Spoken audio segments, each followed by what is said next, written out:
run to the bathroom, anything, just shut your camera off. Make sure you're back on camera within, a reasonable amount of time. Okay. Any other questions or anything before we get started? No? No, nothing? Okay.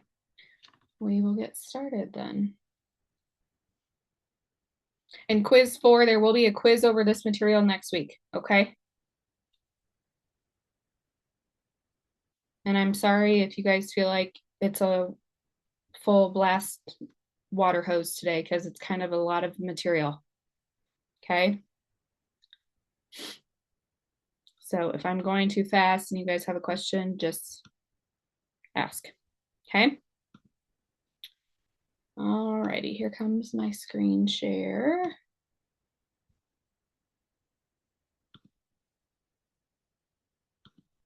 Okay. Alrighty, so we're going to start with respiratory dysfunction. Okay, respiratory infections. So there's your upper respiratory tract, of course, and there's lower respiratory tract. So upper respiratory is going to include, oh, sorry, I lost my screen here.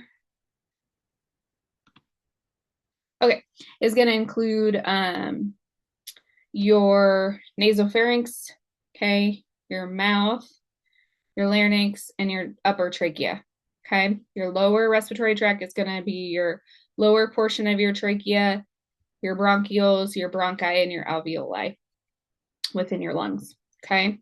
So just so we can be thinking about what's upper respiratory illnesses versus a lower respiratory illness going forward, okay?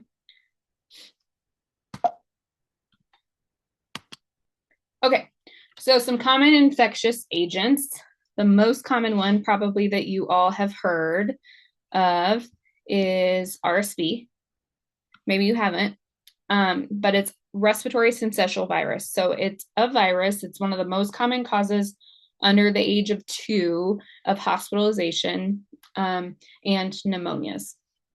Now it's viral, so pretty standard supportive care for treatment, okay? So suctioning with saline, managing the symptoms, fever, all of that can be managed with fever reducing agents. Okay, so kids will not get antibiotics if they have RSV. Now, if they end up with a bacterial form of pneumonia from RSV, then they'll get antibiotics. But for the most part, these kids will not receive antibiotics. Okay, and RSV is a lower respiratory, okay, is involved, upper and lower. Okay. Group beta hemolytic strep, which is your classic strep throat. Okay. This is a bacteria. It's going to require antibiotics to clear. Okay. Strep is really, really important that it's caught early because if it is not treated and it's not caught, it can progress to rheumatic fever, which we'll talk about later in the slides. Okay. So really important if there's a strep positive that it's treated typically with amoxicillin or a penicillin. Okay. Of course, if there's a penicillin allergy, then we have to pick an alternative.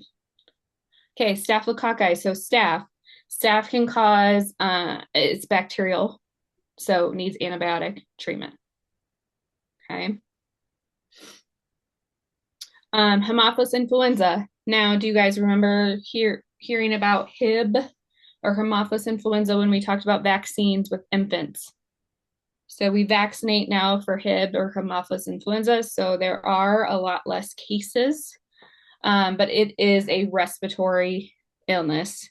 Cough, congestion, fever, sore throat, all the things. And it's used to be a very, very common cause of meningitis in kids until we started vaccinating for it. And now there's been a huge drop off in the risk for meningitis. And H flu is bacterial.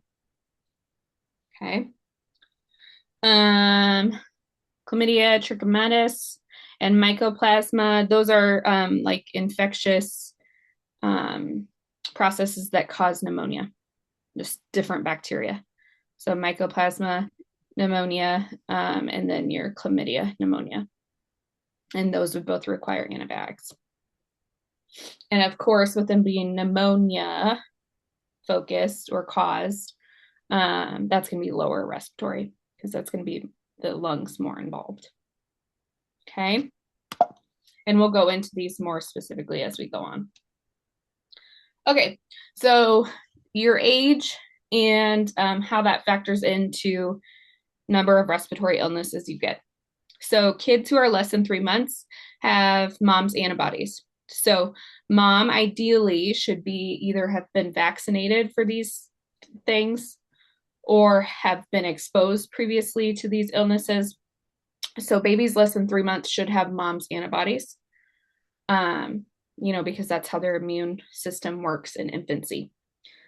From 3 to 6 months, you're going to start to see them get some respiratory illnesses, especially if they're in a daycare setting.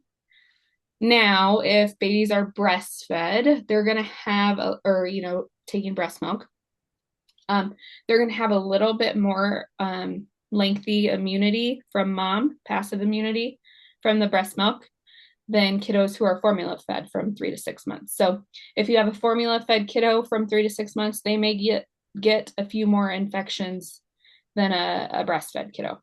Okay. Starting after 6 months, that kind of equals out. Okay. So kids should be typically getting about, especially if they're in the daycare setting, 10 to 12 respiratory illnesses a year, which sounds like a ton because it kind of is a lot. And it continues 10 to 12 until about 3 years of age. Okay.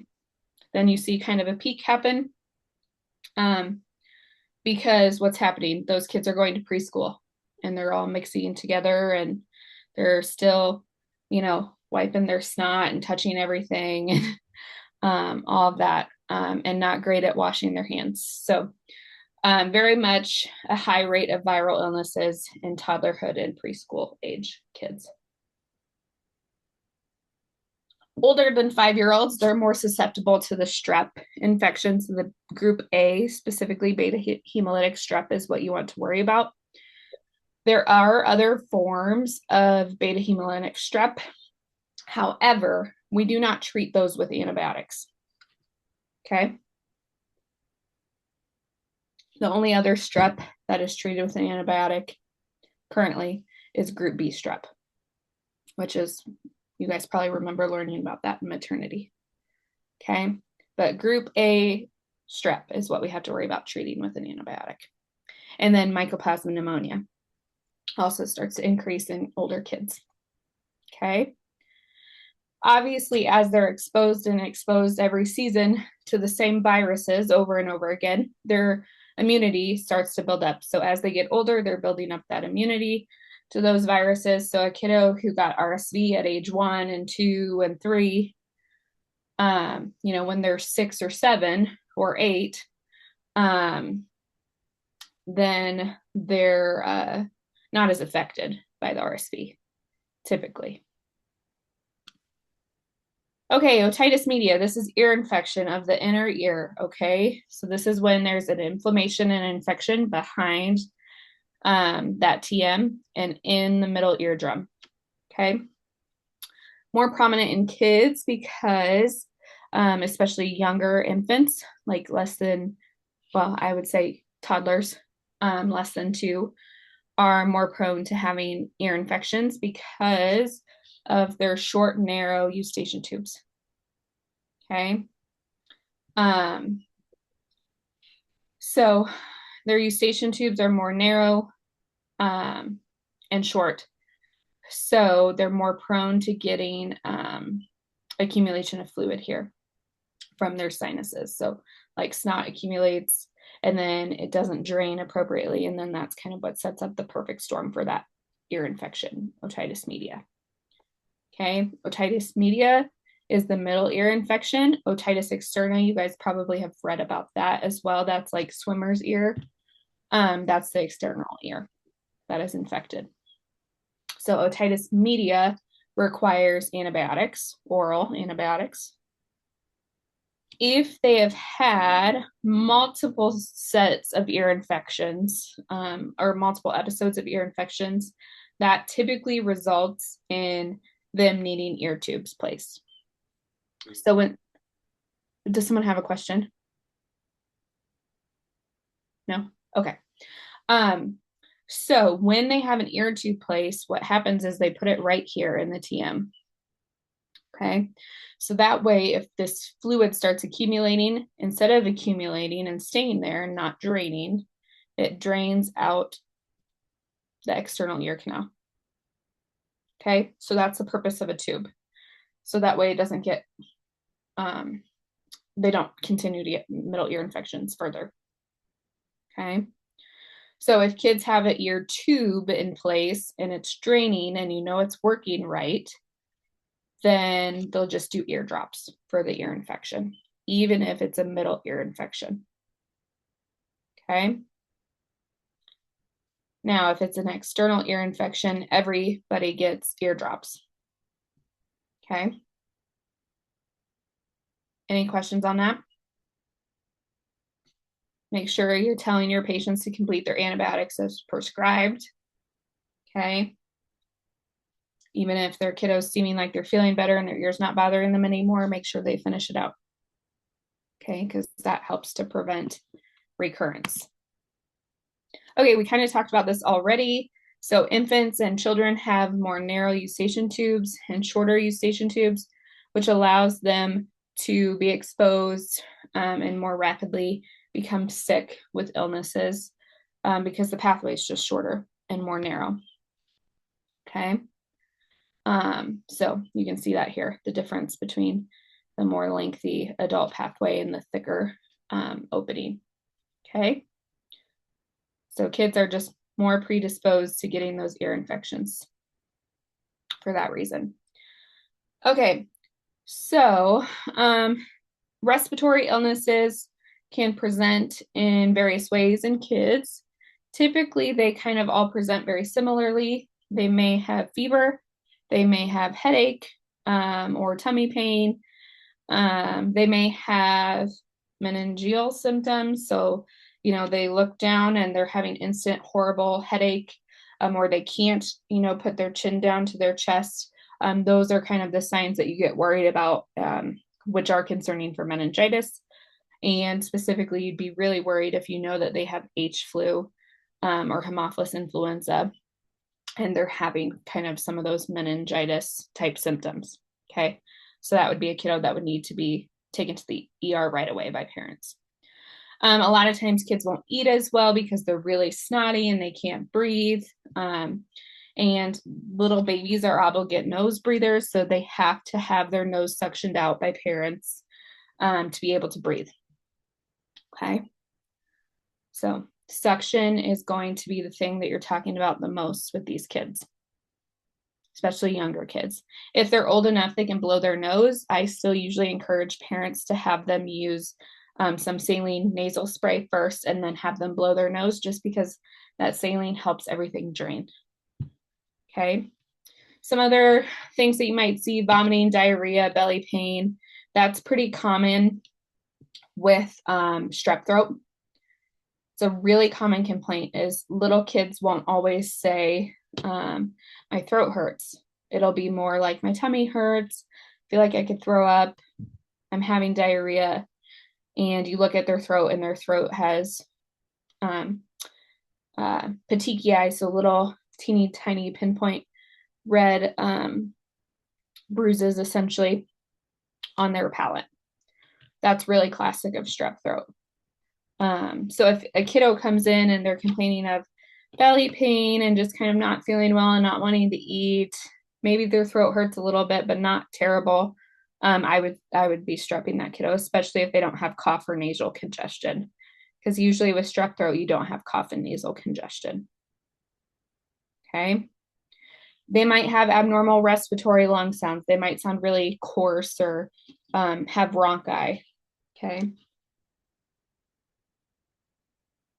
If they're coarse or they have bronchi, what would you be concerned is happening?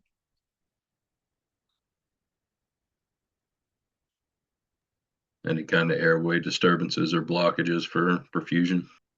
Yeah. So what specifically, if they're having bronchi, that wet, gunky sound in their lungs? Pneumonia. Pneumonia. Yep, exactly. Okay. So if you hear any sort of abnormal, wet, gunky sound in their lungs, and they've had fever and kind of been snotty and coughing, you would get really concerned about pneumonia and need a chest x-ray. Okay. Good. Okay. Care management for respiratory illnesses. So obviously making sure they're not working hard to breathe. So if they are having retraction, so sucking in between the ribs, tracheal tugging, grunting, having to tripod, any of that stuff's happening, they need to be seen in the ER right away. Okay, so if parents call in, say you're a clinic nurse and they're talking about their kiddos breathing really fast and they're kind of making a grunting noise or a stridorous kind of noise, then they need to be seen in the ER. So they need to be calling an ambulance. Okay. So obviously managing their respiratory effort and rate. So sometimes kids have to be put on oxygen depending on how severe their illness is. Okay. Rest, hydration. Okay. I wouldn't worry so much about if they're not wanting to eat, but making sure that they're drinking well.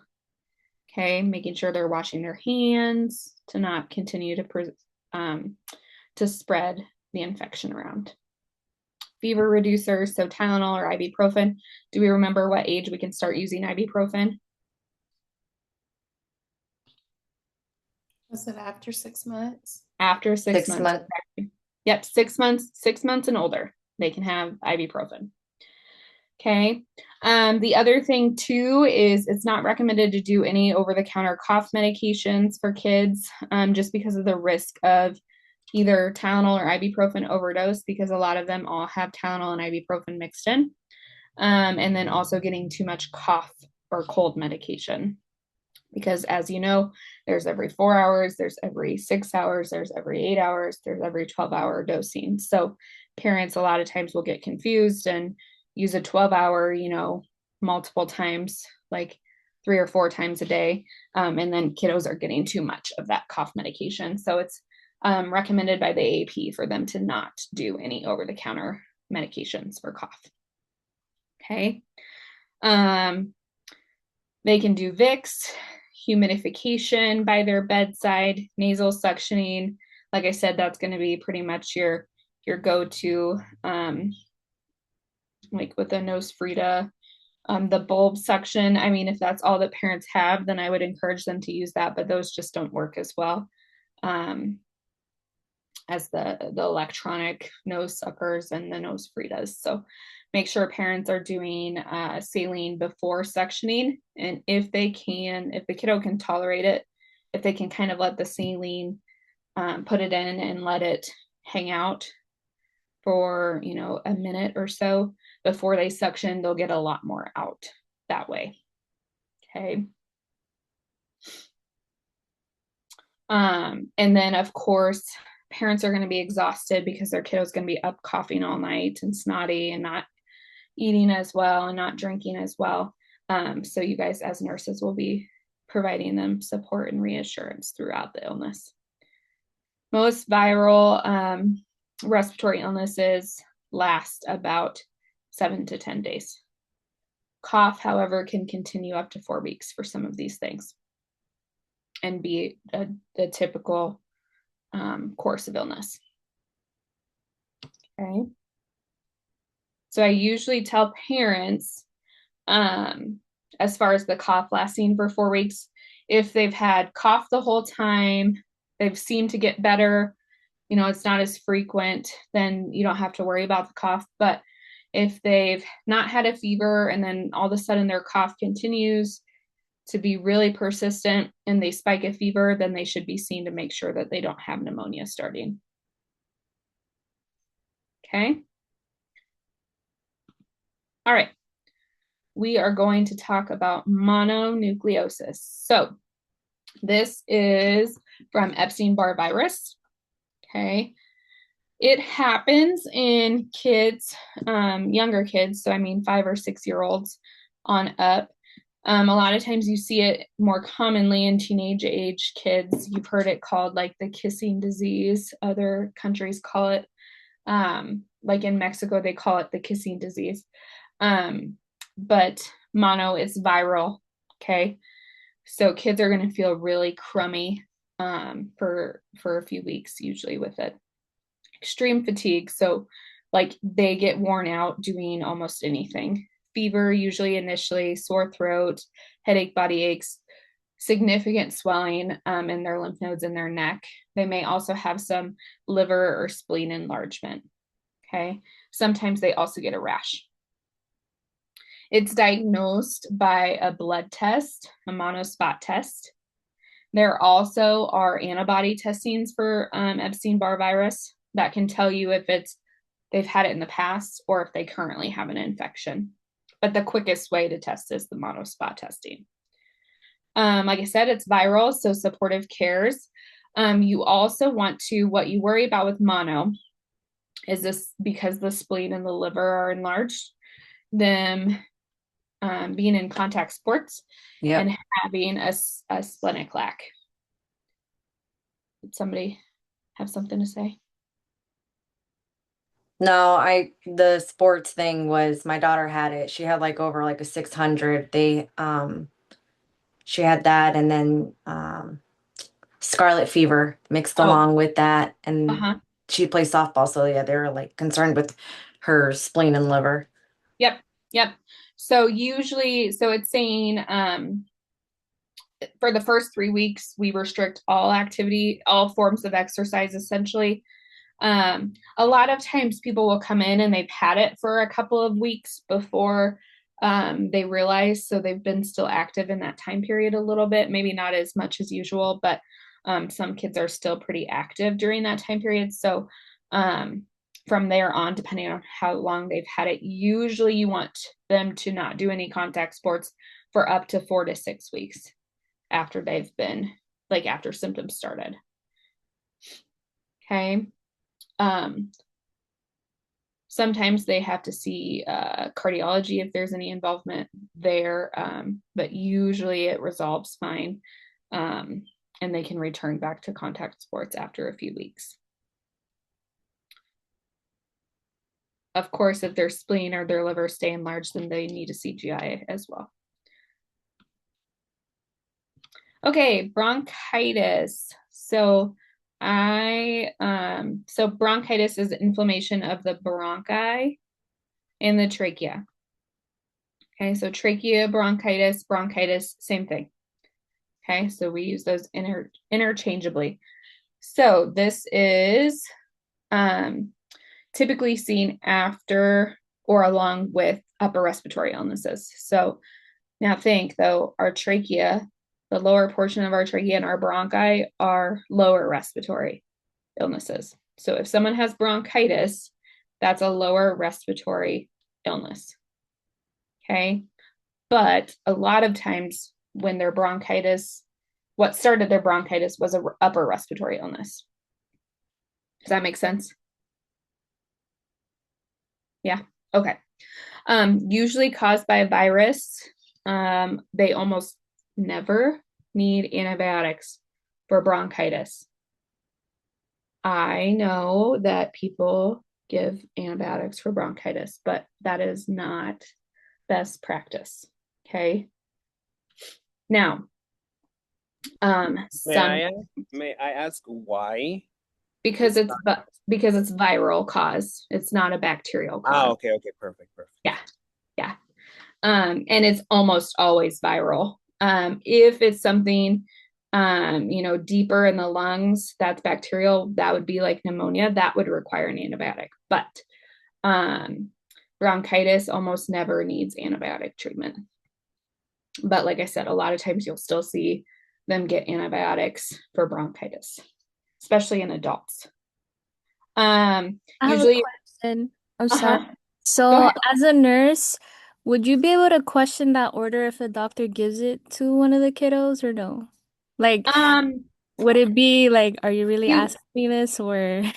yeah, I feel like probably there's a lot of probably frowning upon. I mean, I have asked as a provider, I've asked other providers who have seen my kiddos if they've been sick or something and they've diagnosed them with bronchitis and then given antibiotics.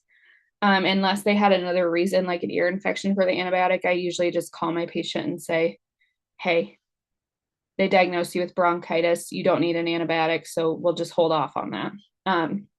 But that's provider to provider kind of conversation. As a nurse, if you were in the hospital setting, you could definitely ask. I mean, I think either or. You could ask in the hospital setting or the clinic setting and just say, hey, you know, I'm just curious why you did an antibiotic on this person with bronchitis versus this person. So I don't think that would be a wrong thing to do.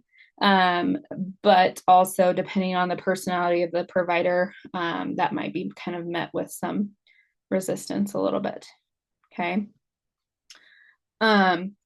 So supportive symptomatic treatments for bronchitis as well. So cough suppressants, like I said, we typically don't recommend those with kids. If you're recommending anything for cough in a kiddo, if they're over the age of 1, they can have honey. And that's actually like the best working cough suppressant there is. Just regular old honey. Okay. Like I said, humidifier, that's really helpful by their bedside. Managing their fever if they're having fever, and then Tylenol or ibuprofen for pain as well. Okay. Kids can do Tylenol and ibuprofen both as long as they're older than 6 months. I usually just tell parents to rotate them.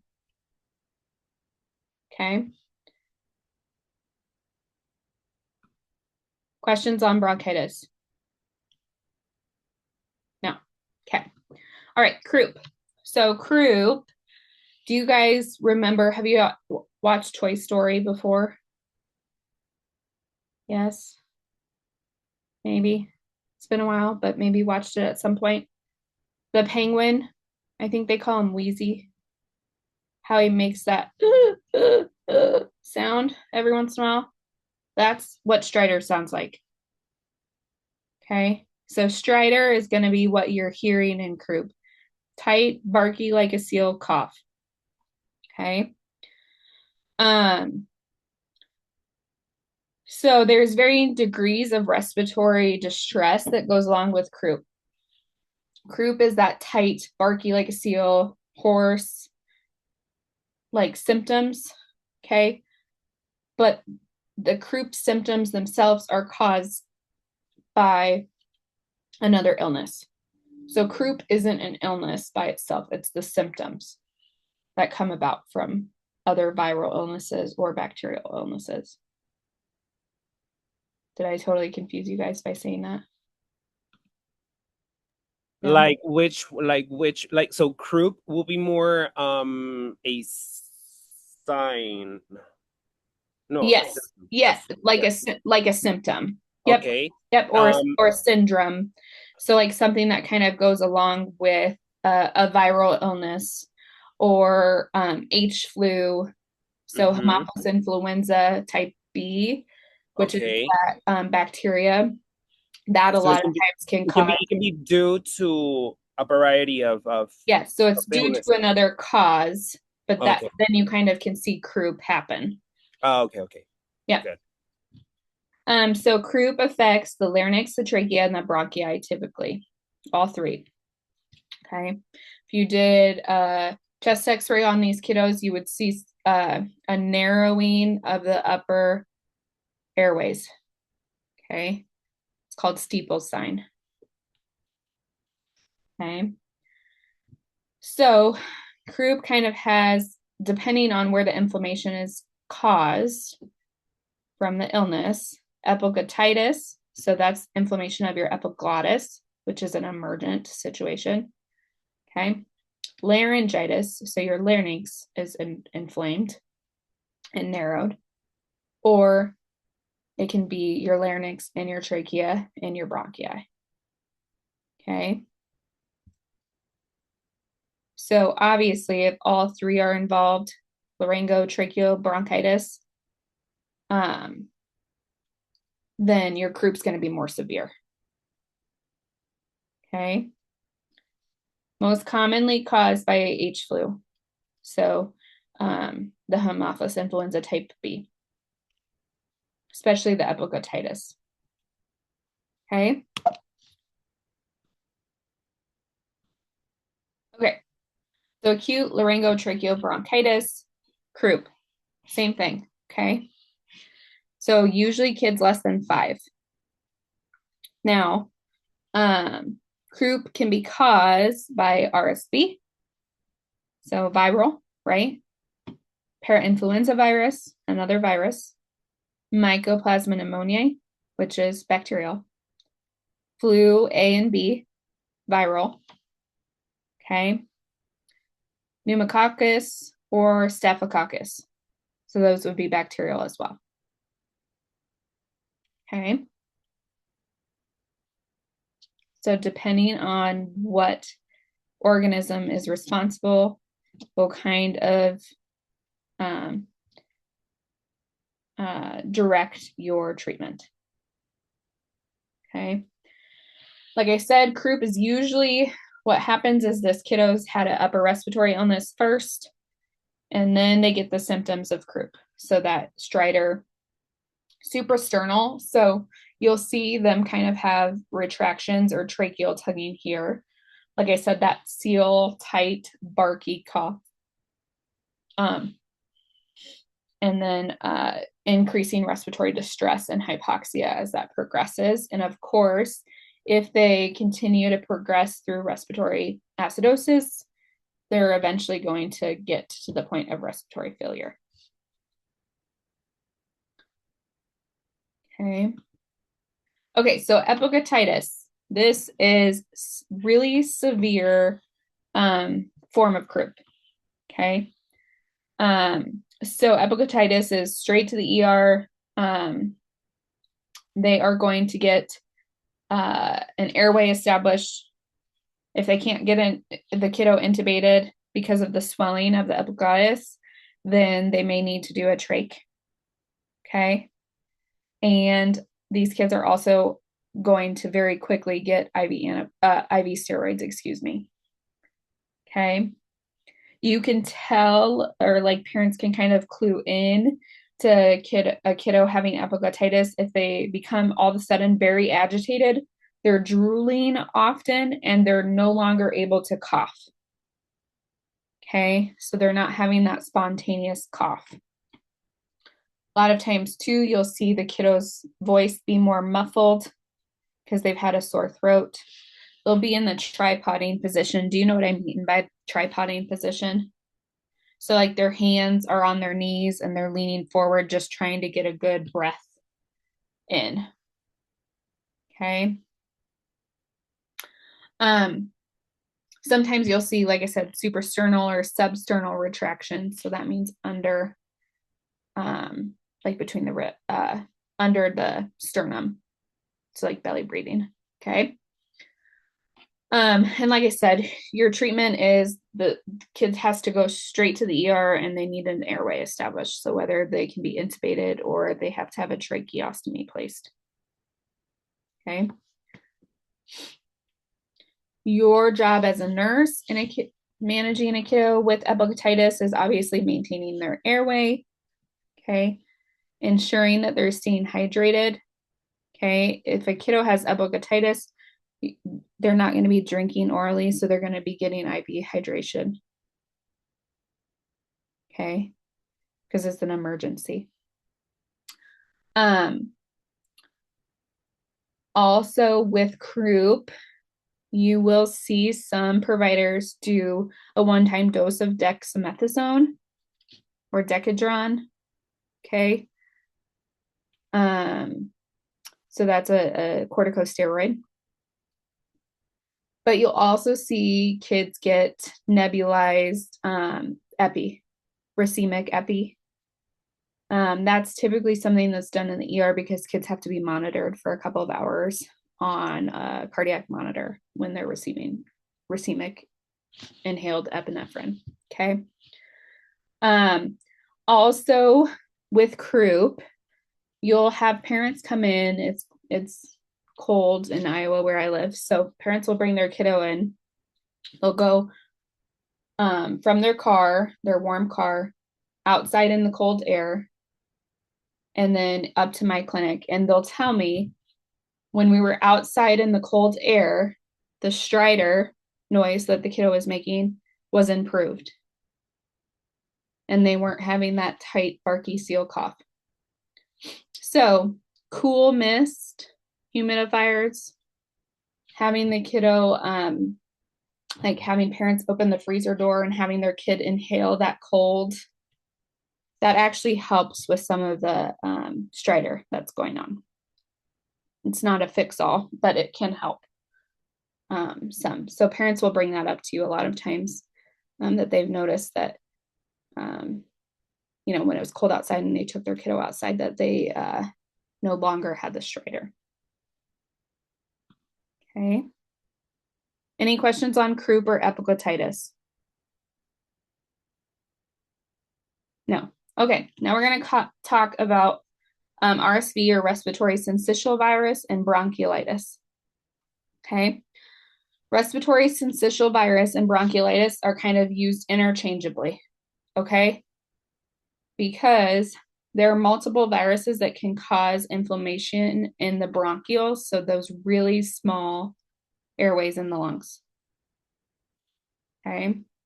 The most common cause of bronchiolitis, however, is respiratory syncytial virus or RSV. Now, it's viral, so still supportive cares like we've been talking about. Usually you see this peak winter time, like December, January time into early spring. We had a late respiratory or RSV season this year here in Iowa and across the United States. So actually we're just kind of coming down from the peak right now. Okay. So it can kind of vary season to season, but typically winter to early springtime that you're seeing kids have RSV. It's diagnosed by a nasal swab. So just like with the COVID swabs, it's diagnosed that way. Therapeutic management, like we've been talking about, suction, hydration, making sure they're breathing comfortably. Sometimes they need oxygenation. Okay. Now, prevention. So there's a couple things. On your slide, it talks about Synagist, which actually we do not use anymore. However, your books have not updated yet. Okay. Synagist has been phased out because a new product, Nursinimab, has taken over, because Synagist, only high-risk kids could get it. So if they were born before 35 weeks, so they were very premature, or they had chronic lung condition or a chronic heart condition. Okay. And those kids had to come in every single month and get an immunization of Synagist. Now, with the Nursinimab or the Fortis, you guys maybe have seen commercials for Fortis. That's a one-time dose, and it lasts them the whole respiratory season. Okay. Now, the other good thing about the Fortis that's been recommended is that it's across the board recommended for kiddos in their first respiratory season, so they don't have to be high risk. Now, it has MAB, Nursinimab, just like Palcilinimab. So what does the MAB mean? Do you guys remember from pharmacology? What's an MAB type of drug? Something to do with the immune system, like suppressant? Can be. It's monoclonal antibodies. So if there's MAB at the end, that means it's a monoclonal antibody. So what it is then is it's giving those kids the antibodies already specific for RSV.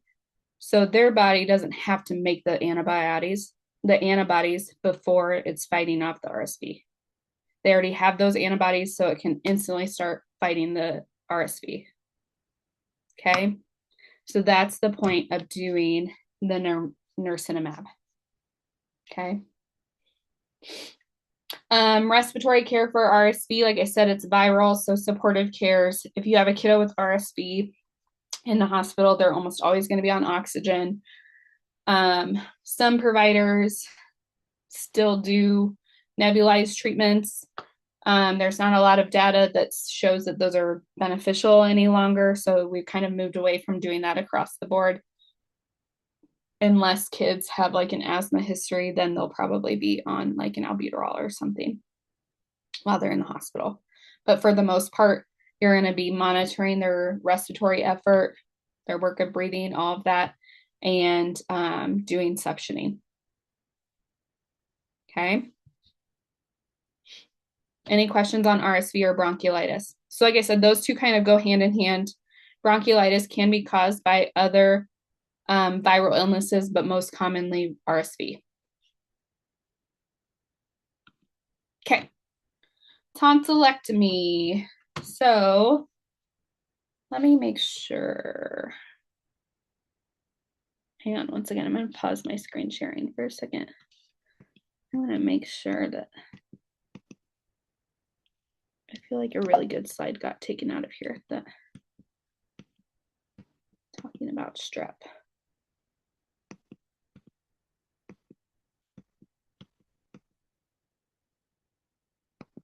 Yeah, so I'll just talk about strep then while we're at our tonsillectomy, because that's why we do strep, or we treat one way that we treat strep. Okay, so can you guys see my screen again? Yeah, okay, perfect. So strep throat is the #1 reason why kids are getting tonsillectomies, okay? Recurrent episodes of strep.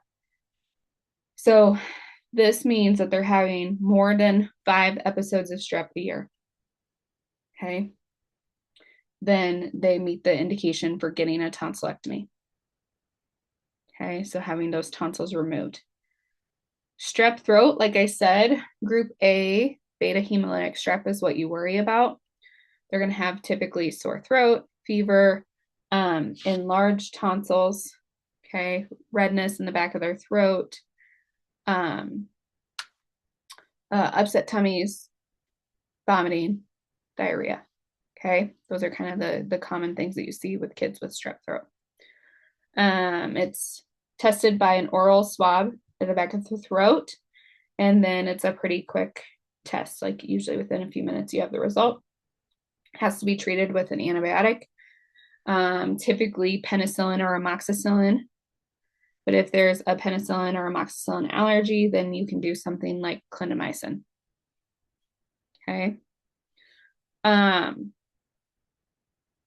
Strep throat, if it's not caught and it's not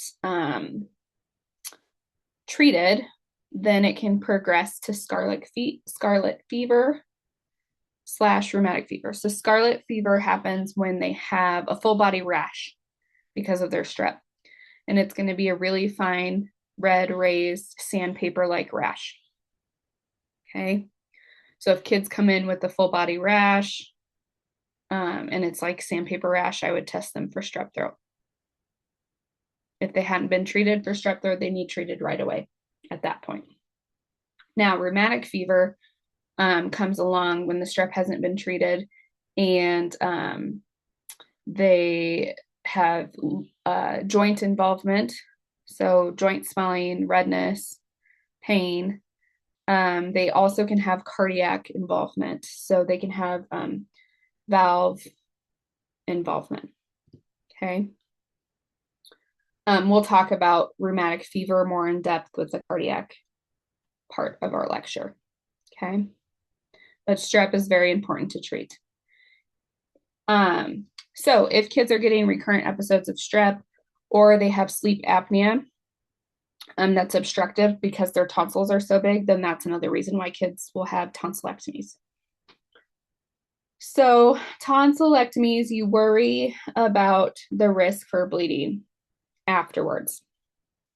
I know a lot of people think tonsillectomy is no big deal, pretty easily tolerated, but kids can really bleed a lot and bleed very quickly if one of their cautery, like one of their scabs, come off of their tonsils before it needs to. Okay, so if parents are noticing that their kiddo's swallowing a lot, or the kiddo says that they can taste blood, then they need to go straight to the ER. Okay, you want to make sure you're not giving them any irritating foods to kind of cause irritations to those tonsil pads. Okay. No aggressively brushing teeth, no gargling. Try not to cough or put things like straws in their mouth. Anything that could potentially pull that scab off of the tonsil bed. Okay. They will not be doing any strenuous activities for a few weeks, usually a couple weeks after surgery. Okay. Low-grade fever, some ear fullness or ear pain, and mouth odor is pretty common for a few days after tonsillectomy. But of course, if they're spiking really high fever, then you get concerned about an infection, another infection starting. Okay, so then they should be seen right away. Having them chew gum, kind of just like when you're on an airplane, that helps with your ear pressure. Having them chew gum in older kiddos, that can help with that ear pain. Okay. All right. Pneumonias. Like I said, there are different forms of pneumonia. So it kind of depends on what caused the illness to begin with. So if it was a viral cause, there is viral pneumonia, so that doesn't always need treated with antibiotics. But if there's any question at all, then kids will be prescribed antibiotics. Okay. There are bloodstream infections. So kids who are septic can wind up with pneumonia from their sepsis. Okay. They can have a lobular pneumonia, which is, pretty classic of a viral kind of process. And so if it's a viral pneumonia, you're going to do the same treatment as your viral illness. So supportive cares. Okay. So they may need steroids, or, if they're having a lot of wheezing, then they may need a nebulizer or something like that, but, or oxygen. Okay. So like I said, causes of viral pneumonia. So there's viral causes of pneumonia, bacterial, mycoplasma. And then pneumococcal specifically, pneumonia. So we have a vaccine for pneumococcal pneumonia. It covers 20 different strains now of strep pneumonia, which is one of the common causes of pneumonia in kids. Okay. So strep pneumonia would be a bacterial cause of pneumonia. Okay. But with that vaccine implemented and covering more strains, we are no longer seeing so much of the pneumococcal pneumonia. It's more the mycoplasma pneumonia. So it's just a different bacteria causing the pneumonia. Okay. You can also see aspiration pneumonia. So if kids are inhaling toxins, so solvents, baby powder, you heard about, baby powder, talcum powder they used to use when they changed babies' diapers. Babies were inhaling that powder as parents were putting it on their bottom, and then they were getting aspiration pneumonias. Okay. The other thing is obviously if kids have difficulty with feedings, they're at risk for aspiration pneumonia as well. So making sure that parents are holding them up as they're feeding them,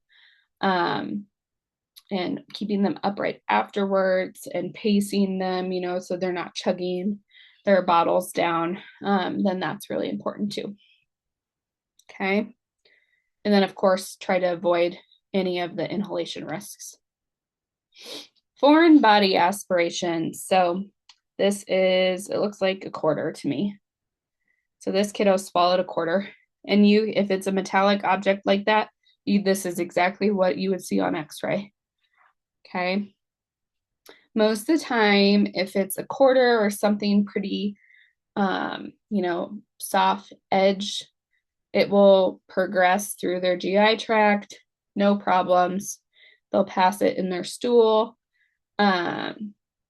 without any incident. Now, obviously, if it's something sharp or a battery, okay, the battery you get really concerned about, that needs removed right away because, of course, the battery acid. Once it hits the stomach acid, if it is able to break down and open up that battery, all the battery acid goes within the stomach contents and then within the abdomen, which is really concerning. So batteries are probably the number one concern for aspiration. Okay.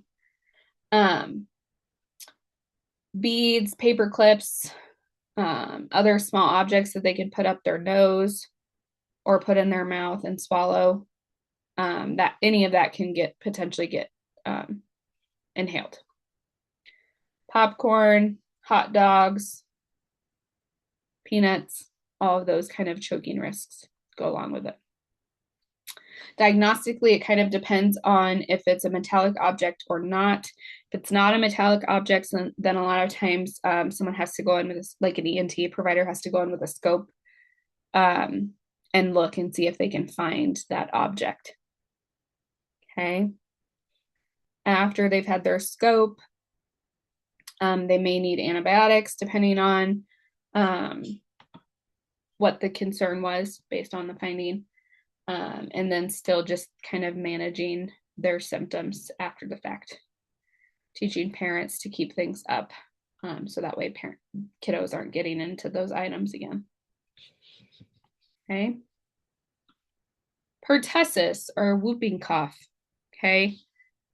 We have had here in Iowa, and I know other places too, an increase in the episodes of whooping cough because of the decrease in the DTaP vaccines.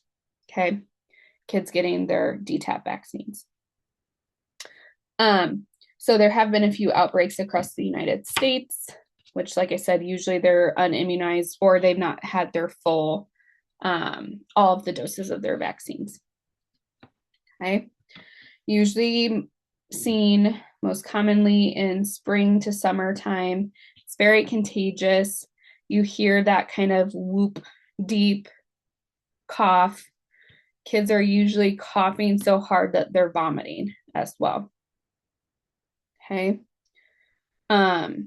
These kids have to be treated with a antibiotic. Okay.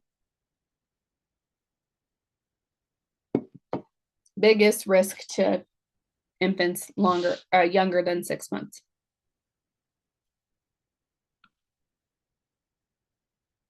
Smoke inhalation injury. So obviously it depends on the severity and the length of exposure to the smoke.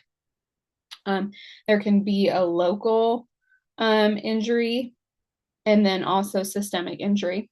So treatment of smoke inhalation injuries usually is humidified oxygen at 100%. Length of time, you're not really sure how long they're going to need it. Just kind of depends on the kiddo. And then obviously you're going to be monitoring their respiratory status as well as their fluid volume status with smoke inhalation injuries. Okay.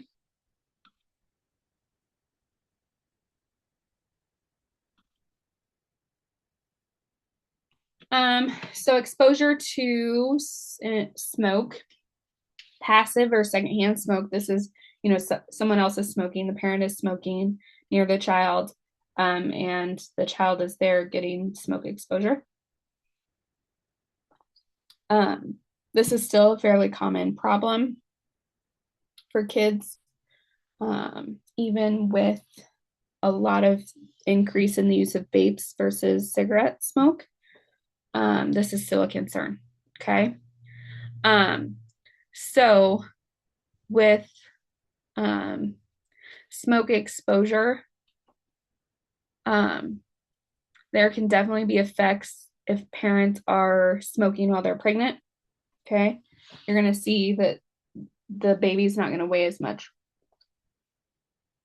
not going to grow as well if they're exposed intrautero to tobacco smoke. Okay. Effects on children versus just the fetus. Secondhand smoke risk would be causing frequent respiratory illnesses or causing things like asthma to flare up. Okay. So in managing smoke exposure, of course, you want to educate those parents on smoking cessation, especially if their kiddo has a respiratory condition like asthma. Okay. Cystic fibrosis, this is an inherited disorder that causes damage to the lungs and digestive system. It also affects the respiratory system. Okay, so it affects multiple body systems when they're diagnosed with CF. Okay, causes the cells to produce thicker mucus, thicker sweat, and thicker digestive juices. Okay. Kids with CF, initially they'll have a sweat chloride test, which will confirm that they have cystic fibrosis because their skin is very salty tasting, if you would taste their skin. That's why they do the salt chloride test. That's an elevated number. Then they're concerned that the kiddo has cystic fibrosis. That's one way to confirm it. Also, with cystic fibrosis, the state newborn metabolic screenings that are completed, okay, with every newborn in every state, cystic fibrosis is on that, so that usually flags as well. Okay, these kids will have poor growth, poor weight gain, despite being good eaters. They're going to have frequent lung infections, persistent coughing with phlegm, usually, almost always. They're also going to have wheezing and shortness of breath and foul, greasy stools, or steraturia is probably something that you guys read about. Okay.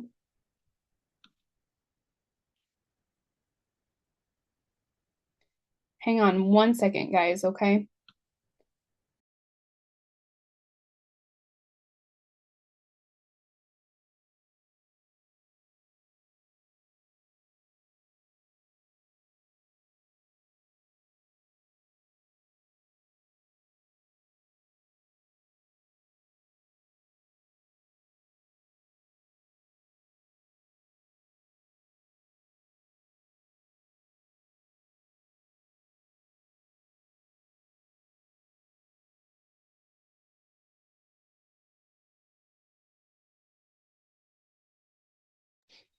Okay, I'm so sorry. I had somebody come to my door. I didn't know who it was.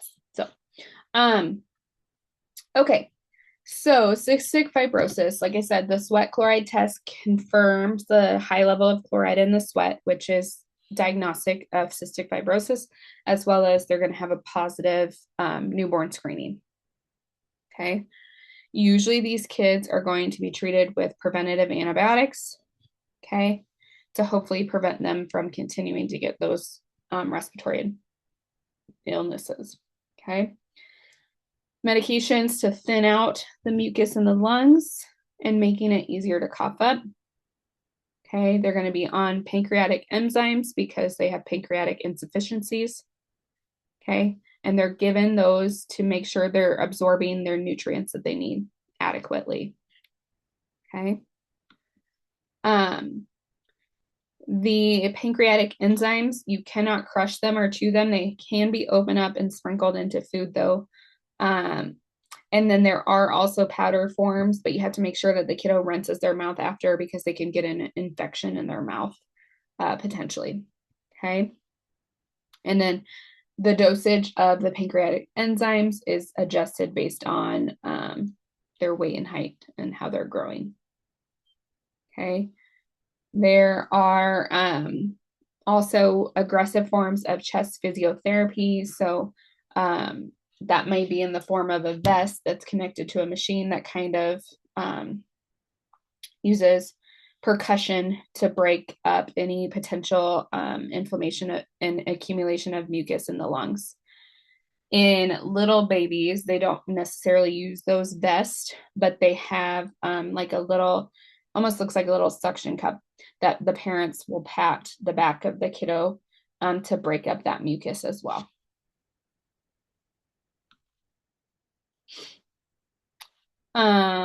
So airway clearance therapies, we already kind of talked about that, of the medications that will break down and thin the mucus. So that way it's easier for them to clear. A lot of times they're going to have a bronchodilator. So they're going to be on inhaled neb treatments, inhaled corticosteroids, inhaled antibiotics. Sometimes they still need good exercise to maintain their health. Okay. IV antibiotic therapy sometimes is indicated. And these kids are ill so often that a lot of times they will get those infusions at home. Okay.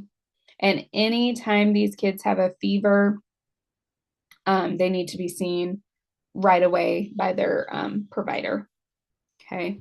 Whether it's their pulmonologist or their pediatrician or in the ER. Okay, because they have to be aggressively treated for those pulmonary infections.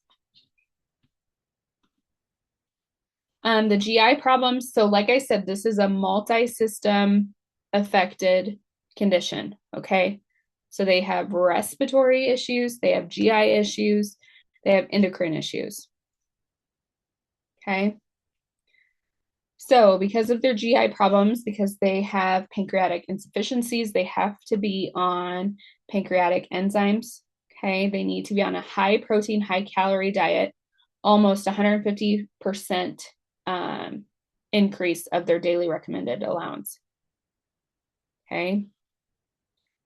They're not good at absorbing the fat soluble vitamins. So that's why they get the pancreatic enzymes. Okay. These kids also are more at risk for developing an ileus. Okay. So if they have an ileus, then they need really strict management for that as well. They're also more prone to having rectal prolapse. Okay. So if that happens, then they have to have intervention surgery. Okay. And then kids with cystic fibrosis also typically have chronic gastrointestinal reflux, so GERD. So they'll a lot of times also be on an antacid or like a PPI routine. But why are they at the increased risk of the rectal prolapse? Just because of the cells in the GI tract being abnormally affected and having that increased mucus. That puts them at increased risk for rectal prolapse and an ileus as well. Okay. Okay. Like I said, it also affects the endocrine system. So there's that pancreatic insufficiency, which predisposes them also to developing diabetes. Okay. Sweat gland insufficiency because they have that high chloride in their sweat that's not regulated. Failure to thrive because they're not growing, because they're not absorbing their nutrients like they need to. Okay. And then also with cystic fibrosis, and I think we'll talk about this on the next slide. Okay. So kids who have cystic fibrosis, males who have cystic fibrosis, they are considered sterile, so they will not be able to reproduce until 1 year after they've had a bilateral lung transplant. Okay, then they'll be able to get their fertility back and no longer be sterile. Women who have cystic fibrosis are at increased risk for diabetes while they're pregnant. And it may be more of a complicated pregnancy. May not always be, but you worry about their liver function. And of course, their pancreatic function throughout their pregnancy, causing problems for the baby growing. Okay. So if a woman is pregnant and she has CF, she has to be monitored really closely. Okay. You'll see too, the respiratory illnesses a lot of times during pregnancy with a person who has CF will be worse, or they'll become more frequent. And that's just because pregnancy is so taxing on the body anyways.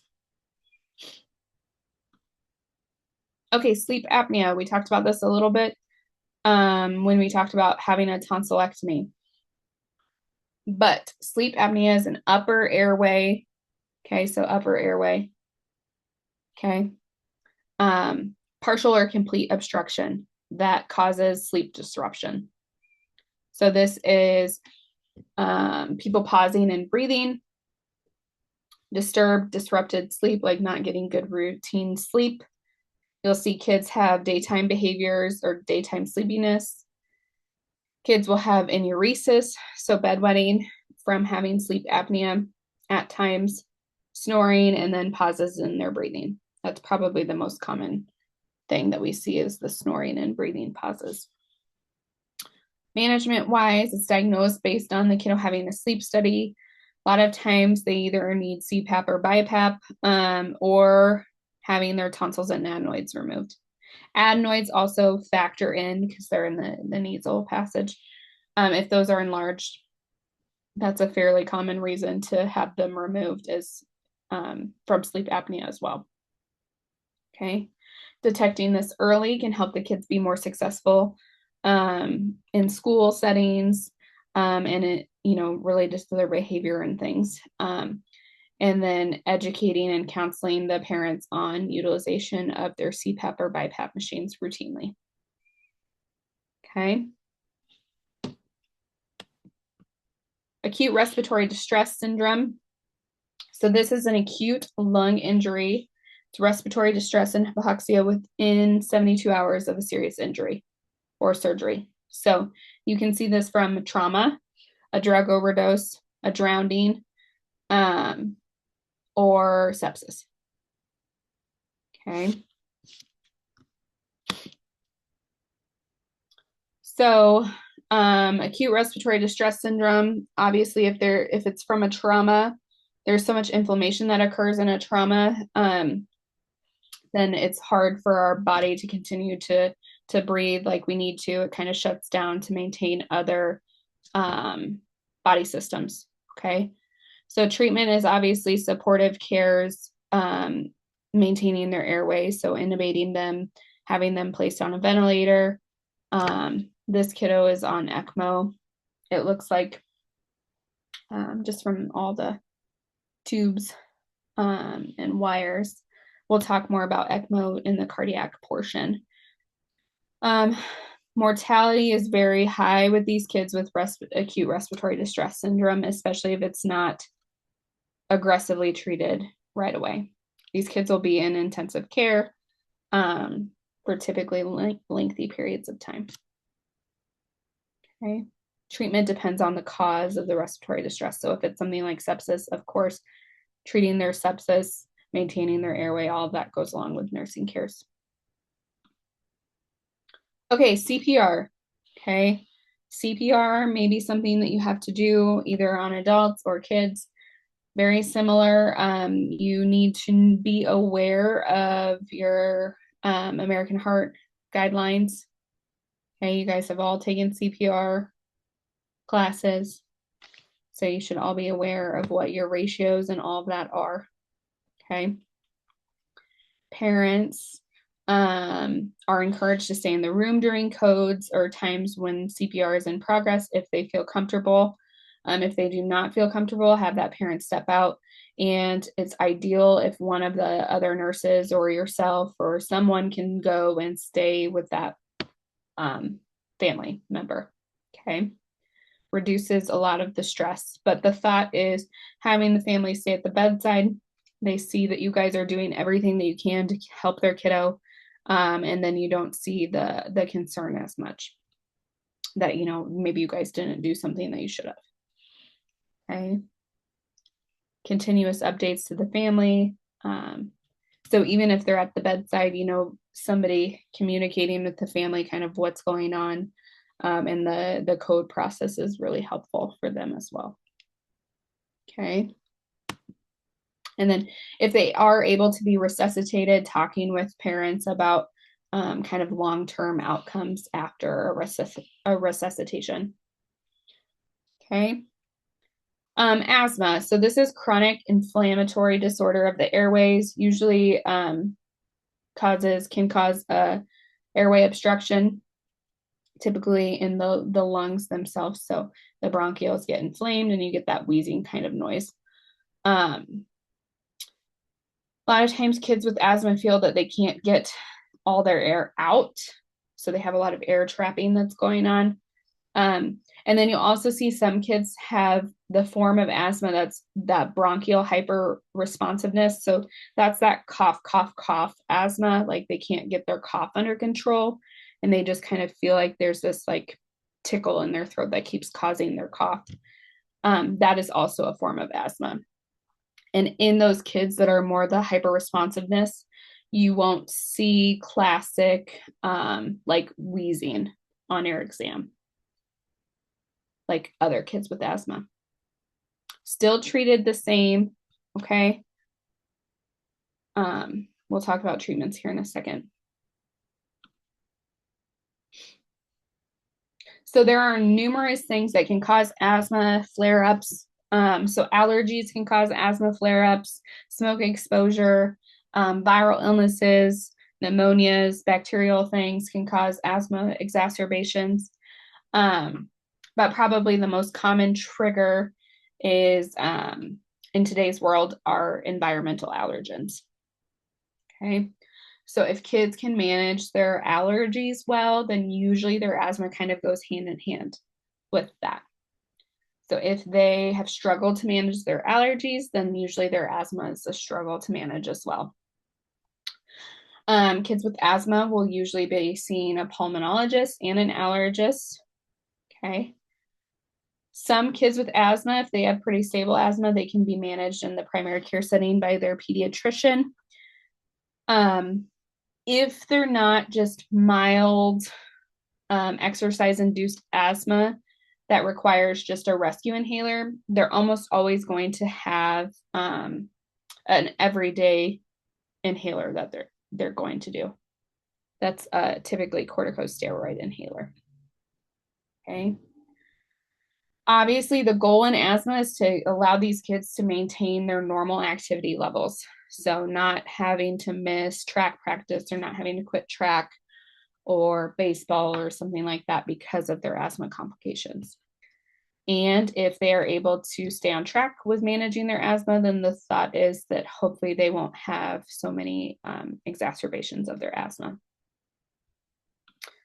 Treatment-wise, so long-term control medications, like I said, you will see metered dose inhaler forms. So this is what a metered dose inhaler is with a spacer. Always, always, always use a spacer. Even adults, it's recommended now to use a spacer with inhalers just because you absorb the medication so much better.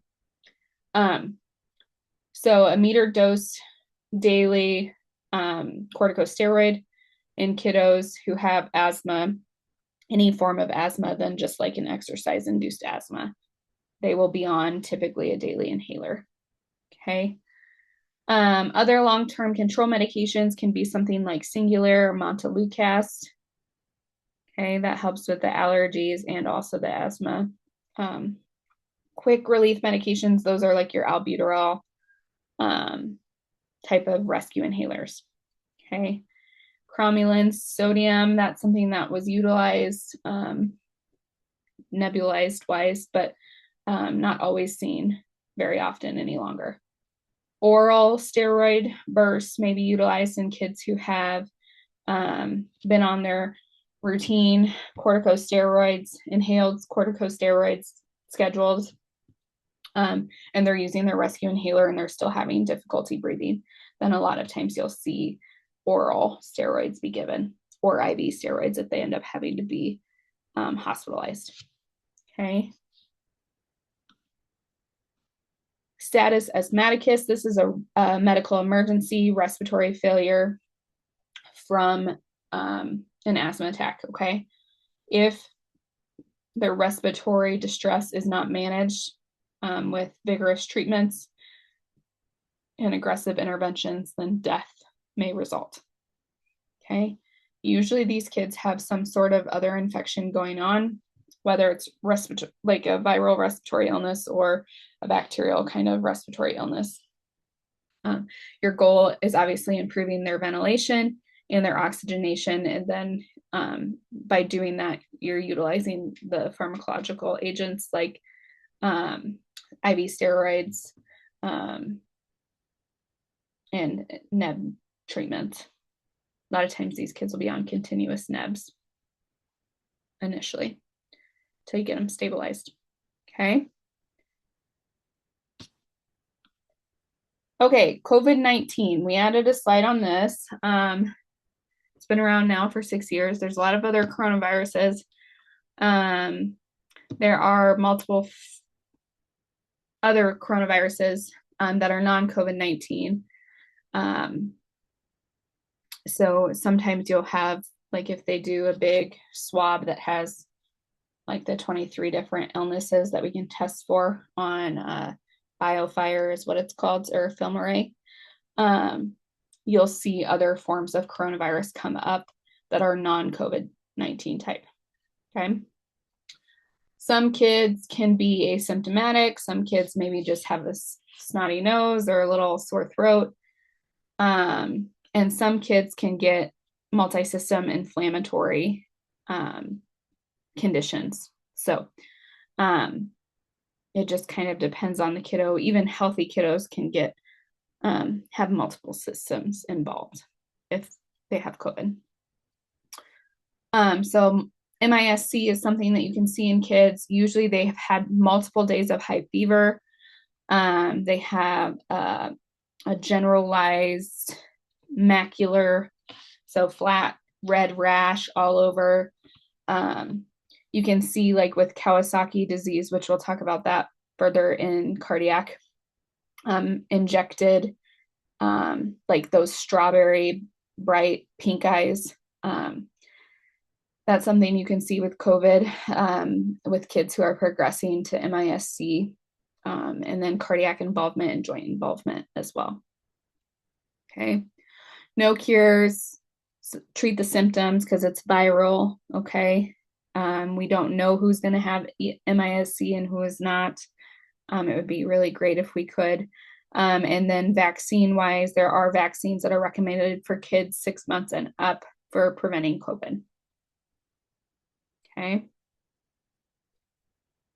Depending on what vaccine they get, depends on how many boosters and all that stuff that they need. Okay. All right. Are you all sure you want to keep going? Or do you want a break to do the Kahoots? I need a bathroom break. Okay. Keep going, or like I said, it's a lot of info. So if you want to pause and do the Kahoots and then do cardiac, then we can do that too. Or if you want to just keep going, that's fine with me too. You guys tell me. You're in control of this.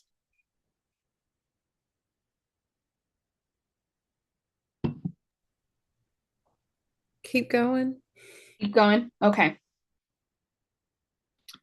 Okay, so cardiovascular dysfunction. This is your chapter 42. Okay, so there are congenital defects, cardiac defects, which means that is present at birth. Okay, and then acquired cardiac defects are something that happened after birth. So a disease process, like they got Kawasaki's disease, or COVID, MISC from COVID, and that caused, there to be a cardiac defect. Or they had an autoimmune response like Kawasaki's disease that caused the cardiac defect. Or they got strep throat that wasn't treated, and they wound up with rheumatic fever. Okay, so congenital cardiac defect means they were born with it, and acquired means it happened after they were born. Okay, so types of cardiac defects. Of course, you want to look at the typical pathway. Okay, so you need to know your normal before we start talking about abnormal, because we're going to talk about cyanotic and acyanotic lesions. Okay, so your blood is going to come in for your right atria, go right ventricle, go to your lungs through your pulmonary arteries. Okay, circulate back, pulmonary veins back to the heart, to your left atria, left ventricle, and then out your aorta through the body systems. Okay, so that's typical pathway. Okay. Okay, so looking at cardiovascular dysfunction, some things that you guys will see on your exam or on your history is, the baby's really not eating great, or if they are eating, they're breathing really fast, or their heart rate gets really fast. They're not gaining weight. They seem really intolerant to activities, so they start to get blue around their lips, or they start working really hard to breathe on any sort of activity that they're doing. So they're doing tummy time, or they're eating, and they're really working, or struggling, it seems like. They may have developmental delays, so they're not meeting their milestones like they should. Mom may have had a positive prenatal history or a positive family history of congenital cardiac problems that then these kids need to be investigated for further. The poor weight gain is happening from the inadequate oxygenation, typically, that's happening with cardiac dysfunction. Okay, so the longer the oxygenation is inadequate, then obviously they're not going to eat as well. And then their energy is their intake's going to decrease. And then they're going to continue to not have enough energy to grow and oxygenate appropriately. So in inspecting these kiddos on your assessment, you're going to see, you're going to see a kiddo who's usually pretty small. Like they look like maybe they've not been eating very well. You'll see some cyanosis. So you can see here, these babies have some cyanosis. Sometimes you'll see some chest deformities. So like some concaving of the chest. Their heart or their pulses may be out of proportion. Okay. If you're doing blood pressure in a lower extremity versus an upper extremity, they might be really a lot off. Okay, they're working really hard to breathe. You're noticing clubbing of their nails. And clubbing means just kind of a thick, round appearance to their nails. So those are some things that you might be seeing with just looking at the kiddo. So as you progress to palpating and percussion, listening to the abdomen, or the heart, you may notice a heart murmur. Or there might be kind of a swishing sound, which would be a murmur, or a gallop, or you might put your hand on their chest and feel a thrill, okay, which would indicate a congenital cardiac defect. Like I said, their pulses, while you're checking pulses, those might be really strong in the lower extremities and really weak in the upper extremities, or vice versa. Okay. Going to be looking at their heart rate, their rhythm. Is it regular? Is it irregular? Are they tachycardic? So is their heart rate high? Are they bradycardic? Is it low? And then listening to the sound of the heart, which, like I said, murmurs is kind of what you factor in there. To diagnose cardiac dysfunction, initially what will be done is an EKG or an ECG that just looks at the electrical pathway of the heart. And then an echo is typically done secondary after an EKG, especially if the EKG is normal and you're hearing some sort of murmur or have a concern of another congenital cardiac defect that doesn't necessarily affect the electrical pathway. Then they'll have an echo completed, which is what is happening in this picture. It's an exterior typically ultrasound. Sometimes they'll do it, down the throat to look for the echo too. And then sometimes if the echo is normal and the EKG is normal and you're still really concerned that there's something cardiac going on, then they'll have a cardiac catheterization. So that would be a diagnostic cardiac cath if you're not sure what's going on. If you already have a diagnosis, say they have Wolff-Parkinson's White syndrome. So that's a defect that has to have an ablation. Okay, so that's an electrical defect that they will go in and do interventional cardiac catheterization and ablaze that lesion to get that pathway to flow like it should. Okay, so that's just one example of a intervention cardiac cath. Okay. So it's diagnostic if they're not sure what the diagnosis is, or the purpose of the cath is to diagnose. And then if they already know what the diagnosis is, or they already know their treatment plan, if they're going in for a cardiac cath to treat that, then that's considered interventional. Nursing care is post-cardiac cath. So you're going to be doing routine vital signs just like after surgery, okay? You're going to be checking pulses. You're going to be looking at the temperature of the extremity. Typically, they go in on most kids, femoral area. So looking at that site, checking your dressings, making sure that they're staying hydrated and you're monitoring their blood glucose levels because they're probably going to be a little bit out of it after their cardiac cath. So they likely won't be eating, okay? Your risk for hemorrhage, your biggest concern is from the actual catheter site. Okay, so if you have a dressing that's saturating with blood, you need to be applying pressure to that area and having someone call the providers. Okay, right away. They're going to be laying flat for a period of time afterwards.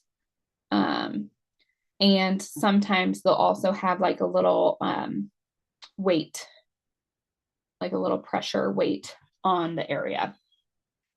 Okay, on that extremity. Congenital heart disease. So this occurs, it's fairly common, 5 to 8 per 1,000 live births. So 2 or 3 cases are typically symptomatic in the first year of life. So not all the kids are going to have symptoms in their first year of life. So then that kind of gets concerning as they get older. You might start to notice they have a murmur. And then, they get diagnosed potentially with a congenital heart problem later in life. Usually, these are identified in utero, but not always. Okay. Congenital heart disease is the first or the major cause of death right behind prematurity in kids a year and under. Okay. The most common anomaly that they have is a VSD. So we'll talk about that here in just a second. In a VSD, you see that commonly with trisomies. So trisomy 21, trisomy 13, trisomy 18. Okay. You'll see VSDs and ASDs, cardiac heart defects with those trisomies specifically. Okay, so first you have to figure out, is it acyanotic or cyanotic lesion? Okay, so is it affecting their oxygenation or not? So if it's affecting their oxygenation, it's a cyanotic lesion. If their respiratory status remains okay and it's not affected, it's a cyanotic lesion. Okay. You also have to remember, you're just like a water hose, right? If you kink it off, the pressure back behind is going to be really high pressure, right? It's going to build and build and build. As soon as you let go of that hose, what happens? It all shoots out. So wherever there is more pressure built up, your blood is going to shunt from that high pressure area to the low pressure area as soon as that opportunity happens. Okay. So the blood's going to move the path of least resistance. So that's where you get your left to right shunt or your right to left shunt. Okay. So your acyanotic lesions mean you have increased pulmonary blood flow. So you're still getting blood flow to the lungs. These lesions are going to be your ASDs, your VSDs, your patent ductus arteriosus, so PDAs, your AV canal, so anteroventricular canal. Okay. So those are going to have increasing pulmonary blood flow. So it's just going to circulate back to the lungs and then go to the body, but it's going to circulate a few times to the lungs before it goes out to the body. Okay. And then also under acyanotic lesions is that obstruction to the blood flow from the ventricles. So that's going to be your coarctation of your aorta. So that narrowing, your pulmonic or aortic stenosis. So all of those are narrowing, obstructive kind of lesions. Okay. So your coarctation, your aortic stenosis, pulmonic stenosis, your ASDs, VSDs, PDAs, and AV canal are all acyanotic lesions. So these kids will have normal oxygenation. Okay. Your cyanotic lesions are going to be the kids who do not have good blood flow or oxygenation. Okay, so decreased pulmonary blood flow, those are going to be your tetralogy of Fallot kids and your tricuspid atresia kids. Your mixed blood flow, so the blood's mixing. It's not really circulating great to the lungs, but it's kind of mixing because of the shunting that's happening before it goes to the body. That's a form of cyanotic lesion. And those that have the mixed blood flow are going to be your transposition of your great arteries, your total luminous pulmonary venous return. So TAPVR, you'll see that abbreviation sometimes. Trunctus arteriosus and hypoplastic left heart syndrome. Okay, so we're going to start with talking about PDA, which is an acyanotic lesion. So PDA, this is acyanotic. Okay, this is what is used while babies are in mommy's bellies growing. Okay, this is what allows the blood to circulate while they're in utero. Should close shortly after birth. If it doesn't, then there's some interventions that we can do to try to close it. Okay, so you can see here, here's normal heart, no opening between the aorta and the pulmonary artery. With PDA, there's an opening. Okay, and that allows the blood to circulate while they're in utero. This should close within a few hours of birth. Sometimes initially after birth, you'll hear the nurses say that, they have a really machine-like whooshing kind of murmur that's because the PDA hasn't closed. But usually then when you listen in at your next assessment, then you don't hear it any longer. Okay. These babies will have, like I said, a loud whooshing machine-like murmur, wide pulse pressures. So there's a very distance between their systolic and diastolic blood pressure. Okay. As that PDA closes, like I said, the murmur will go away and their blood pressure will normalize. So if you have a kiddo that continues to have really wide pulse pressures and you're hearing a murmur, you almost always can guarantee that their PDA is still open. Okay. So in looking at this, what we will use is, so in some cases, if they have multiple cardiac defects and we are aware of that, kids still have to have their PDA to continue to have good oxygenated blood flow. So in some cases, we want to keep the PDA open because that's the only way that the kiddo is getting good oxygenated blood flow and cardiac output. Okay, so we keep it open by doing prostaglandins. Okay, now if we don't need it for oxygenation purposes or for good cardiac output, then what's usually tried first is indomethacin, which is an NSAID. This is given 3 different doses. And if after the 3rd dose, it's not closed, the PDA isn't closed, then they will have a patch placed. If they don't need the PDA, like I said, because of another cardiac defect. Okay. So more acyanotic lesions are your ASDs and your VSDs. These are the ones that have increased pulmonary blood flow. Okay. So your ASD is an opening between your atrial septum. So your septum is, the muscle that goes between the middle of the heart. And then ASD is an opening in the atrial portion of the septum, and a VSD is opening in the ventricular portion of the septum. Okay. So either way, there's going to be shunting, right? Because your blood volume on the side that has to go pump from your left side out to your body, that's going to be higher pressure, right? So your blood's going to shunt from the left side to the right side. That's going to lead it to circulate more to your lungs more often. Does that make sense? So you're going to have increased pulmonary blood flow. So increased blood flow to the lungs and decreased blood flow systemically. Okay.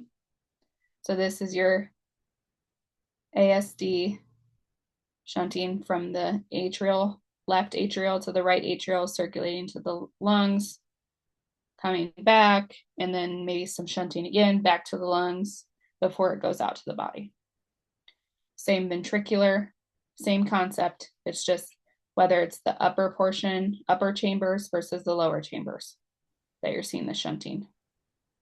So would that ASD mimic left-sided heart failure and the VSD mimic right-sided heart failure? They would, well, your shunting is going to be left to right across the board with any septal defect, whether it's ASD or VSD. Mm-hmm. Okay. So it's going to look similar to heart failure because of the shunting, but what you're more concerned about is the fact that it's shunting multiple times back to the lungs and your body's not getting good oxygenated blood.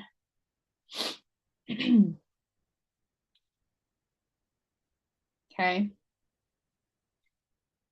And then we already talked about your PDA. That's your other defect that increases pulmonary blood flow. Okay. All right.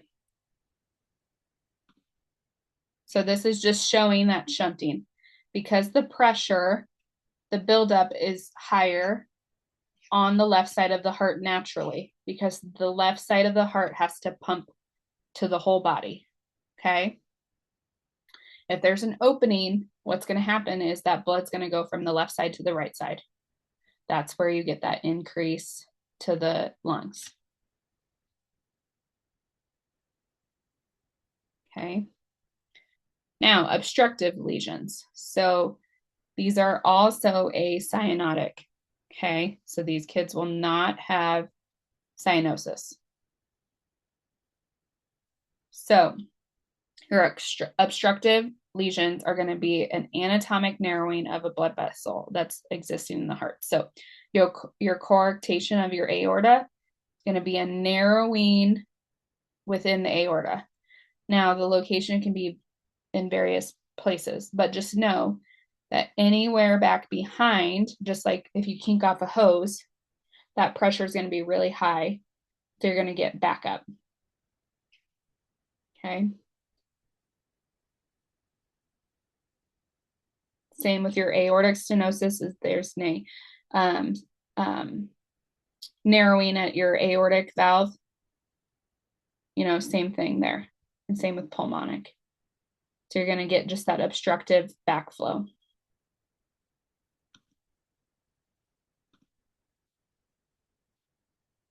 Okay, why is my, there. Okay.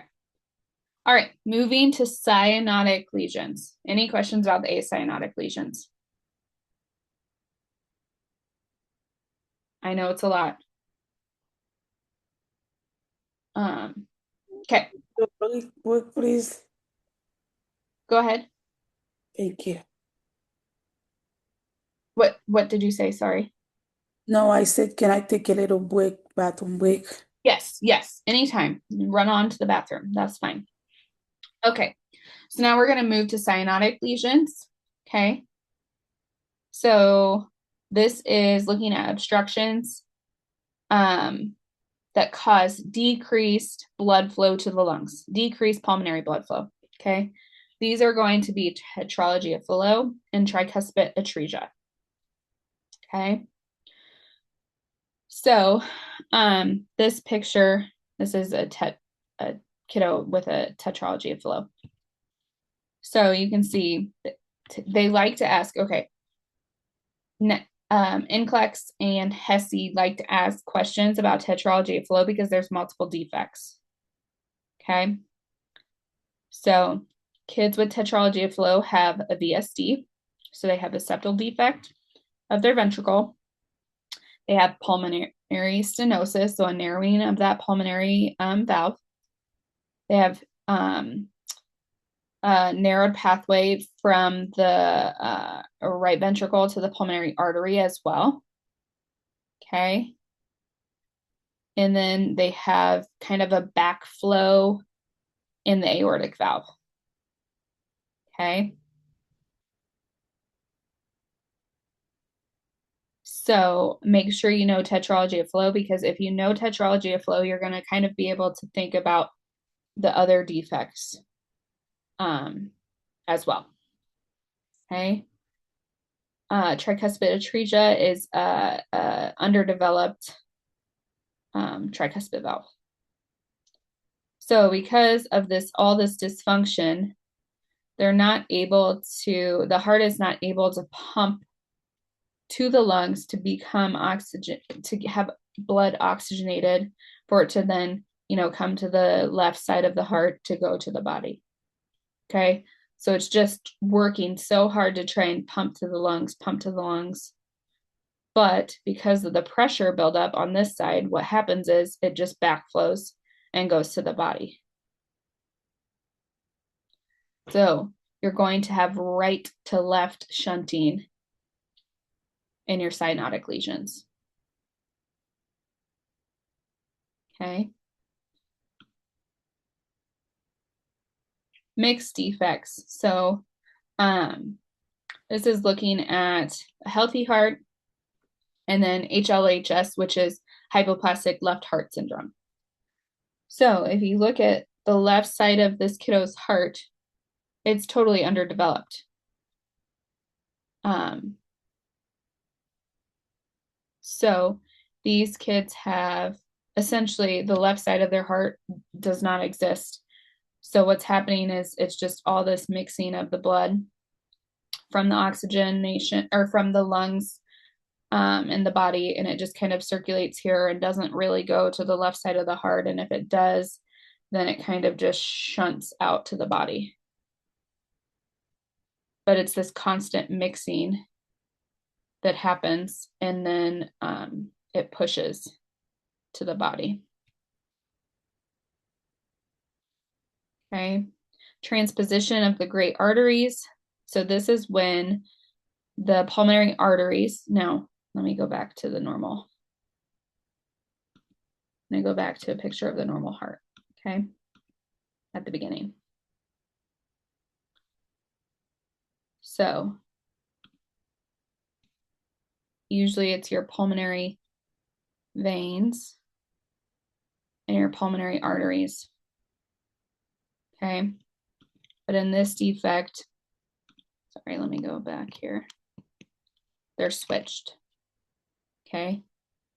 So your pulmonary artery is connected to your left ventricle, okay? And your aorta is connected to the right side of your heart in this defect. So you're kind of just getting this mixing, and there's usually a ASD involved too. So you're getting this mixing of the blood, and not really getting great oxygenated blood out to the body. Okay.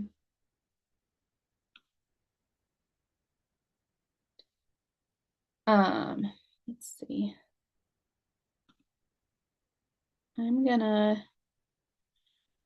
Do you guys want, there's like 15 minutes left here.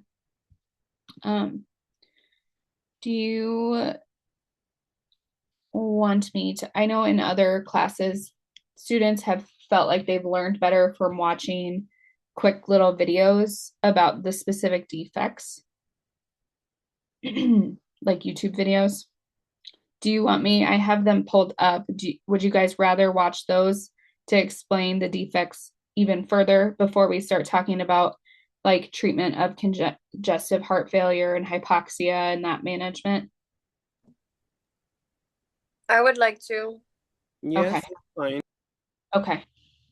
All right, let me stop my screen share here and I'll pull those up really quick. Because I don't know how your guys' brains work, but it helps me to be able to see a video, like more of a visual too, instead of just PowerPoints. There are on the announcements for this week, there is a matching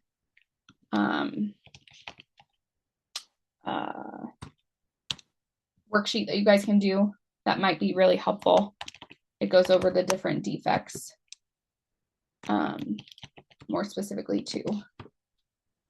So that would be something to look at.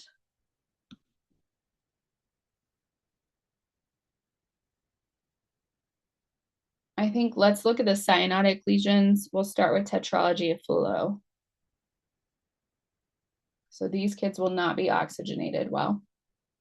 You also will have, for your Cahoots for this week, a separate respiratory one, a separate cardiac one, and then the combo respiratory cardiac. So you'll have a lot to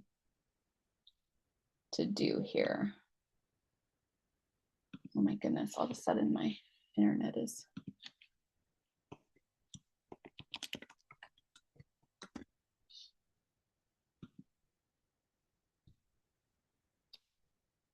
Kind of starting to get not great weather here, so I'm wondering if it's affecting my YouTube videos here.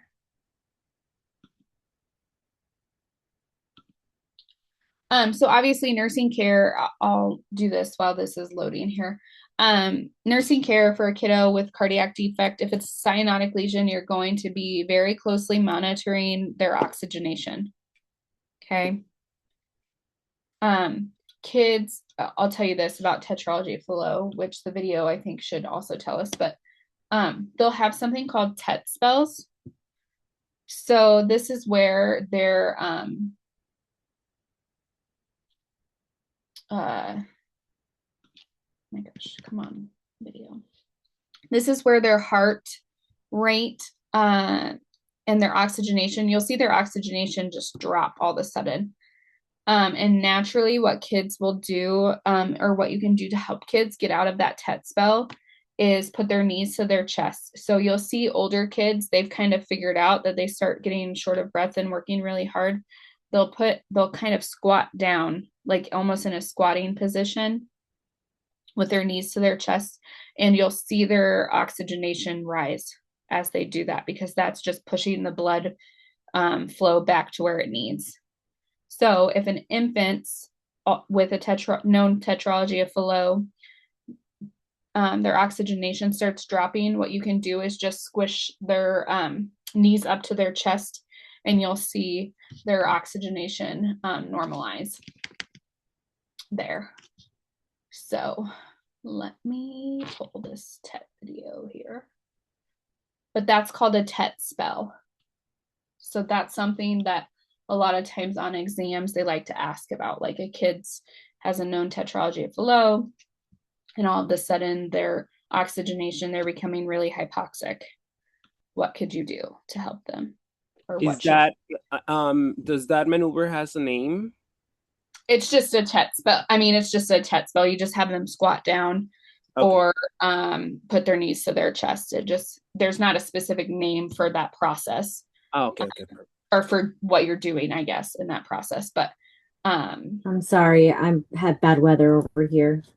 It's okay. Logging me out. It's okay. So let me share my screen here.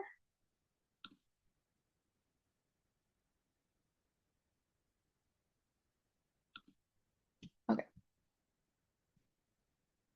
And if you guys want me to, I can post the links to these videos on YouTube for you guys to have as well when I post my link for my recording. Okay, can you guys, I think this is the wrong screen share, hang on. Come on, computer, with me here.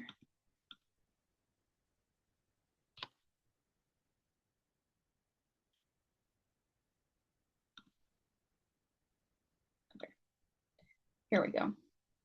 All right, so I'm gonna make this big, and then it should. Tetralogy of Fallot, or TOF, is a congenital heart condition where patients have 4 heart abnormalities. Here's the normal heart, with upper chambers, the left and the right atria, and lower chambers, the left and the right ventricles, as well as the aorta and the pulmonary artery. Okay, so now let's go through these 4 findings in TOF.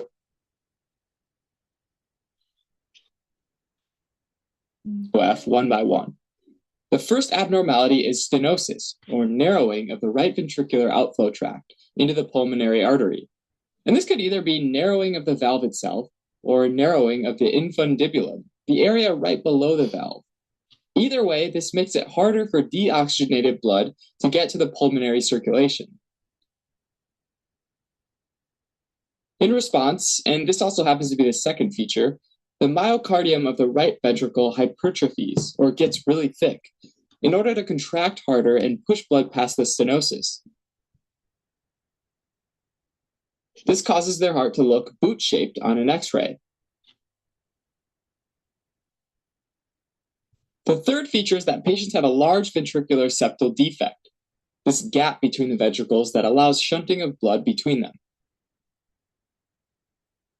Now, in a patient with an isolated ventricular septal defect, meaning those that don't have TOF, oxygenated blood is shunted from the left side to the right side, because the pressure on the left is higher than the pressure on the right. For patients with TOF, though, the right ventricular outflow obstruction might block the normal blood flow so much that the pressure in the right ventricle has to be really high to get past it. Well, the high right-sided pressure means that the left side of the heart actually becomes the path of least resistance, and deoxygenated blood shunts from the right side to the left side. The fourth and final feature is that the aorta overrides the ventricular septal defect.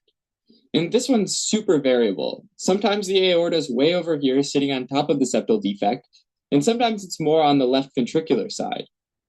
Either way, if deoxygenated blood is shunted from right to left, then it flows over to the left ventricle and immediately out to the body. When you think about it, the critical feature of these four is the degree of right ventricular outflow obstruction. With less obstruction, oxygenated blood might be shunted from left to right and get into the pulmonary circulation, where it essentially takes another run through the lungs. With more obstruction, deoxygenated blood is shunted from right to left and enters the systemic circulation. And more deoxygenated blood going to the body essentially means less oxygenation of the tissues, right? In fact, shunting can be severe enough to let the oxygen saturation fall below 80%, at which point patient's skin takes on a bluish or purple discoloration called cyanosis. Tetralogy of Fallot is actually the most common cause of cyanotic congenital heart defects, accounting for about 50 to 70%, as well as about 10% of all congenital heart defects in general. Now, it's not quite clear why some babies develop TOF, but it's associated with chromosome 22 deletions and DeGeorge syndrome. Babies with TOF often have cyanosis around their lips and fingernail beds at birth, and can have clubbing of their fingers and toes within a few months. On the other hand, if a baby doesn't have severe right ventricular outflow obstruction, the baby might not be cyanotic. Nevertheless, having any decrease in the normal oxygenation of blood can affect the baby in a lot of ways. And those born with TOF can have a range of symptoms, including feeding difficulty and failure to gain weight and develop normally. Babies with TOF will often experience symptoms and cyanosis in spells, which is referred to as TET spells. So say the baby's cruising around and therefore increasing their oxygen demand. Their heart will try to pump more blood, leading to a sudden decrease in oxygen saturation, which causes them to be cyanotic. When this happens, they'll squat down to reduce cyanosis. Why does this help though? Well, squatting down or getting into a knee-chest position slightly kinks the femoral arteries in the legs, which increases vascular resistance in the peripheral arteries and therefore increases pressure in the systemic circulation, which increases pressure in the left ventricle enough such that the pressure on the left side is now greater than the right side. And that shunt temporarily reverses, forcing blood to take the path to the lungs to be oxygenated, therefore reducing cyanosis. When patients do have a serious hypercyanotic episode or TET spell, they can be treated by keeping them calm and giving them oxygen and IV fluids, along with medications that are ultimately aimed at improving pulmonary. I'm going to shut this off now, but that's kind of another explanation of TET spells and the individual defects that kind of go along with those. I'm going to pull up the transposition video. Okay, now I'll show you. Do you guys want to see, I think let's do the transposition video here. I'll pull this one up here.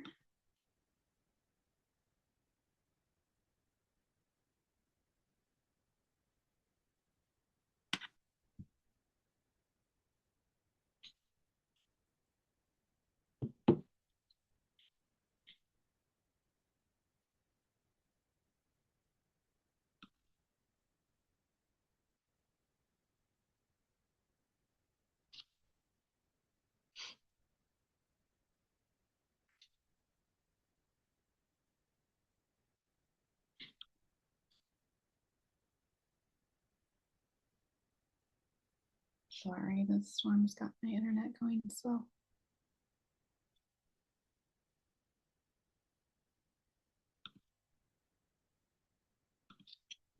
Okay.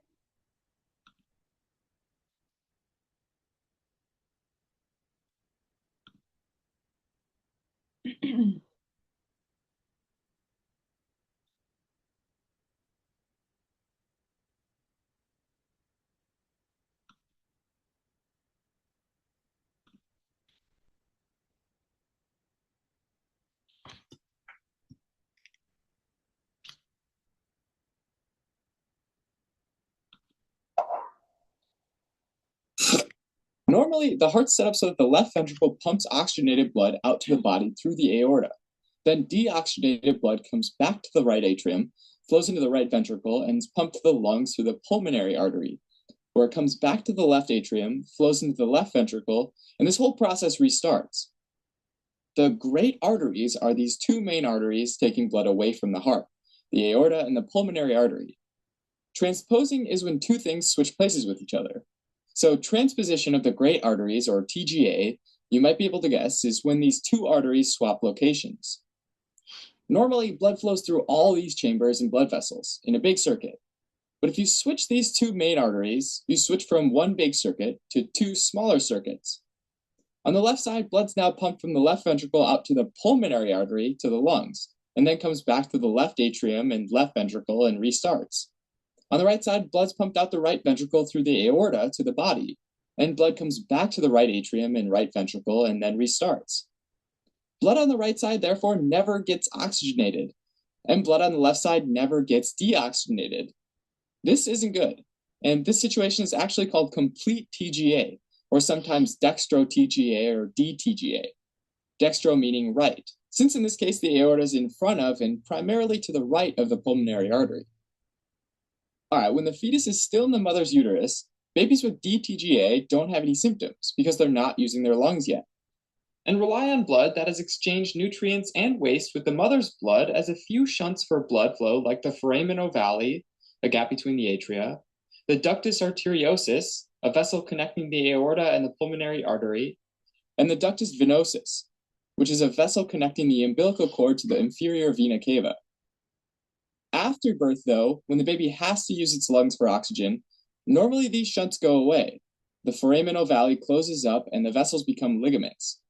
This essentially means that DTGA leads to death, unless there's some way for blood between the pulmonary and systemic circulations to mix. Some possibilities are having the foramen ovale or ductus arteriosus stay open, or for the baby to have what's called a ventricular septal defect, where there's a shunt between the ventricles, which is actually present in about a third of cases. Any of these allow the two independent circuits to mix blood and deliver some oxygenated blood to the tissues. That being said, this system still isn't very efficient, and a significant amount of deoxygenated blood is sent to the body's tissues, which causes cyanosis, this bluish-purple discoloration of the... Okay, so in this case, this would be a kiddo if they have TGA transposition, and you know that they're born with TGA. This would be a kiddo that you would do the prostaglandins on to keep that PDA open, okay? Any questions on that one? So the pulmonary artery is switched with the aorta and transposition of the great arteries. They're just switched. Okay.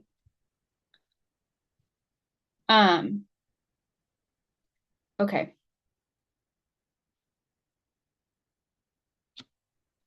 What else here? We probably don't have time to go through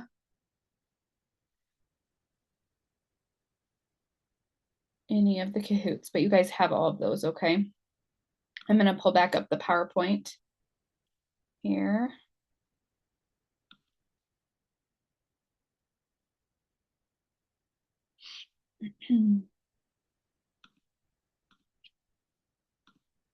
We just have a few minutes left. Remember, you guys have to stay till 4:37 to get your full credit.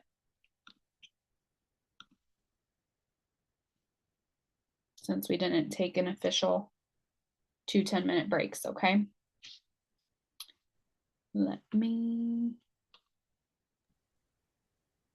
Did you say something about break, Miss Baker?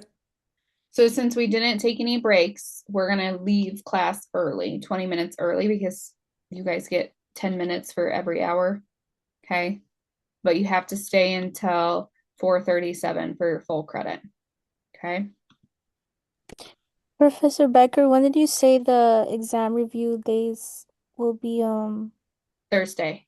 Not days, the schedule, sorry, will be Yes, posted Thursday? it'll be on Thursday. Yep, Thursday evening. Okay, perfect. Just like thank when you. your next week post, it'll be posted the same time. Okay, thank you. Okay. So let me do this. Okay. So you guys should be seeing this again. So congestive heart failure. Oh, let me go back. I got ahead. So, of course, if they have congenital heart defects, if their heart isn't pumping adequate amount of blood to the circulation, then that results to structural abnormalities of the heart. So the heart muscle, the right side or the left side, will start to fail. And that kind of just depends on the defect as to what side's affected. So you're going to see impaired myocardial function, pulmonary congestion, systemic venous congestion, just like what you can see in heart failure in adults. Okay. You're diagnosing, it's based on the clinical basis and your symptoms. Management of congestive heart failure obviously is looking at improving your cardiac function. Okay. And decreasing your cardiac demands and improving tissue oxygenation. Okay, you may be needing to pull fluid off of these kids by using things like Lasix or other diuretics and replacing then the sodium as well. Nursing care. So we do use digoxin in kids who have heart failure. In pediatrics, as well as, you utilize that in adults. You want to make sure, nursing wise, you are counting an apical pulse for 1 full minute, that electrolytes have been checked, and that the digoxin level is checked. A lot of times in infants, the only sign of dig toxicity is vomiting. So if you have an infant that's vomiting, that's on dig, you need to be holding that and getting a hold of the provider to do dig levels. Okay. What your goal is with utilizing dig is to decrease the cardiac demands, okay, by monitoring the afterload, okay. Hypoxia, so this is a decreased oxygenation in the arterial blood, okay. You're going to see cyanosis, so cyanosis of the fingers around the mouth, clubbing, which you can see that kind of here in this picture, that rounding of the nail outward, that's clubbing. They're also going to have polycythemia, so they're going to have some anemia going on as well from the oxygenation being decreased. If you are caring for a child with congenital heart defect or congestive heart failure in the hospitalization setting, you're going to be educating them about the disease process and helping them adjust to the disease process. You'll be providing post-op care and post-op instructions, discharge instructions, and potentially home care if you're in the home care setting. Okay. So the goal is to help these kids stay at home and live as normal life as possible. Cardiac cath, like I said, there's interventional and there's diagnostic. Management after the fact is similar for both of them. Okay, so whether it was a diagnostic cardiac cath or an interventional cardiac cath, they will be having a pressure dressing at the site. They're going to need to be bed rest for 24 hours. You need to check pulses routinely. If there's any changes in pulses or bleeding of the site or anything like that, right away, you need to be letting the provider know. Okay. Looking at bacterial endocarditis, strep, staph, fungal infections can all cause infections in the endocardium. Okay, so in the inner lining of that heart muscle, these kids have to be given antibiotic prophylaxis prior to dental procedures, okay, especially dental procedures, but really typically you see them given antibiotic prophylaxis an hour prior to any procedure, as long as it's not an emergent thing, okay, and it needs to be treated right away with high-dose IV antibiotics. Okay, rheumatic fever and rheumatic heart disease, we talked about this, cause from group A beta hemolytic strep, okay, that's not treated. Kids will have their joints, skin, their brain can be affected. They can have chorea, which are like abnormal kind of tick movements from rheumatic fever as well. If the rheumatic fever isn't managed, they can have effects on their valves, permanent valve damage from rheumatic heart disease. Okay. And the treatment for rheumatic fever and rheumatic heart disease is preventative penicillin prophylaxis long term. High cholesterol or hyperlipidemia, we do see this in kids, especially with obesity rates increasing. Okay, so managing in pediatric population is typically dietary and lifestyle modifications. Now, of course, if there's a severe excessive lipids, then you might see kids be on medications, but that's pretty uncommon. Cardiac dysrhythmia, so your bradydysrhythmia is just like with adults, that's going to be a slow rate. Your tachydysrhythmia is going to be an elevated rate. And your conduct disturbances, that's where you see the irregularity of the heart rate or the pathway. Okay, here's your EKG strip. And then here's kind of what an EKG looks like potentially set up on a kiddo. This is going to show electrical problems with the heart, not necessarily structural. Okay, pulmonary artery hypertension. This happens when there's a severe elevation in the pulmonary artery pressures. Usually you see kids have chest pain, syncope, so lightheadedness, passing out, and shortness of breath with exercise. Okay. Cardiomyopathy. Professor, are we able to log out? I need to. Yeah, you guys can go whenever you need to. I'm going to finish these last couple pages for those of you who want to stay on. And for future reference, you guys can just log off at time if you have to go. Okay, so with cardiomyopathy, this is the abnormalities of the myocardium. So this affects the ability of that heart muscle to contract. It can be familial or a genetic cause. Sometimes you can see it caused from different infections or nutritional deficiencies. Okay. Heart transplants, there's different types of transplantations. So rejections, obviously your biggest cause of death. And then there's potential long-term problems related to, you know, to having to take anti-rejection meds and all of that. So there's various different types of transplantation. You guys have really good information about in your book too. Chest tubes, a lot of kids, if they're going to have a cardiac surgery, they're going to have chest tubes post-operatively, okay, maybe several, okay. They are to be removed as soon as they stop having drainage, but that's obviously guided by the cardiologist, okay. Removal is painful. It really, I've had kids tell me it feels like a burning sensation while it's removed. And then once it's removed, you have to put on that pressure dressing, usually with Vaseline, just kind of seal that off. Okay. You want to make sure you're medicating before the removal of chest tubes and doing vital signs before and after.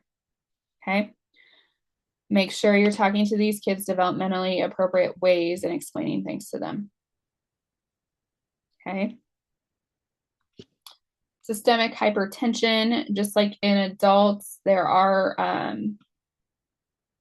some of you guys still on here with me? Okay, good. There are, okay.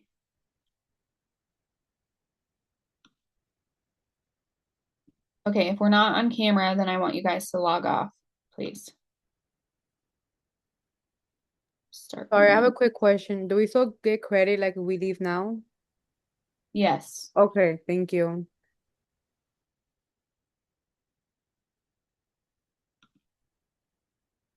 Okay. Alrighty. Are you guys still with me? Or are you feeling like way overwhelmed? I just want to get to, in a couple slides is Kawasaki disease, and I want to talk to you guys more in depth about that specifically. Okay. So hold tight. Okay, so systemic hypertension, of course, they're having a cardiac defect, so you're going to see renal disease a lot of times that goes along with cardiac defects. Okay.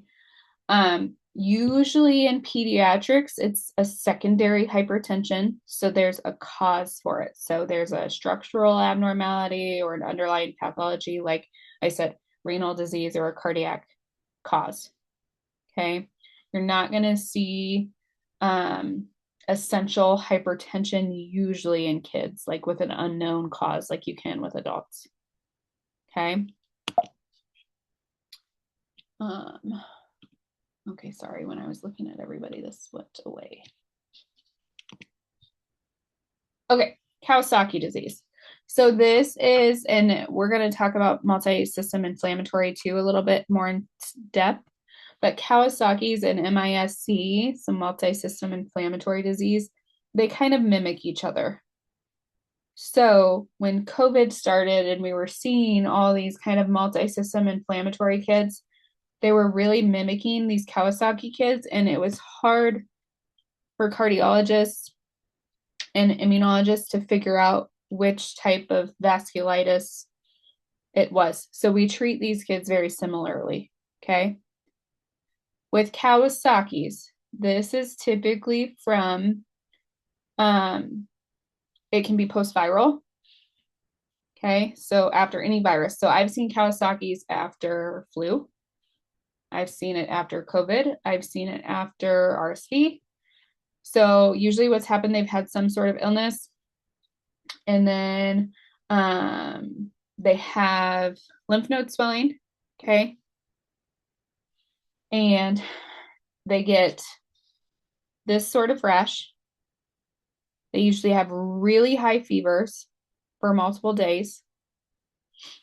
Here's some of your lymph node swelling. You can see kind of up into the jaw, even with their swelling. Cracked lips, skin peeling, conjunctivitis. I don't think, oh yes, okay. Strawberry tongue. So you can see this tongue looks like an actual, like there's a strawberry sitting on this kid's tongue. So joint swelling can kind of also go along with Kawasaki's disease. So it's an autoimmune response is essentially what Kawasaki's disease is. Now, it's almost always in kids less than 5 years old. And the concern with Kawasaki's disease is coronary artery aneurysm.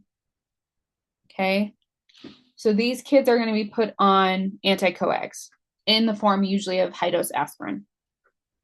Okay, so usually aspirin is a no-go, right, in kids? Like we don't ever do aspirin in kids. Kawasaki's is one reason, pretty much the only reason why you'll do aspirin. MISC, you'll also see aspirin used sometimes in that category because, like I said, they kind of mimic each other. Okay. Also, kids with Kawasaki's disease will be given IV gamma globulin or IVIG. Usually just a one-time infusion, okay, for the IVIG. But the high-dose aspirin is usually given routinely, especially if there's any cardiac anomaly going on or cardiac effects, okay? You guys now have a page in your PowerPoint on MISC. So here's your criteria. Like I said, the management is going to be very similar to Kawasaki's. Us, when we were first practicing with COVID and we were seeing some of these kids I think I just myself had 2 or 3 kids with MISC that I saw with COVID pretty early on. And they were very, very sick, like in the ICU sick. So they've had to have fever greater than 38 degrees Celsius for longer than 24 hours. Okay.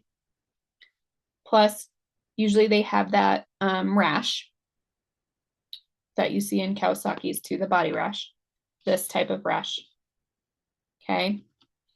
They usually have conjunctivitis as well. Okay. And then they also have to have elevated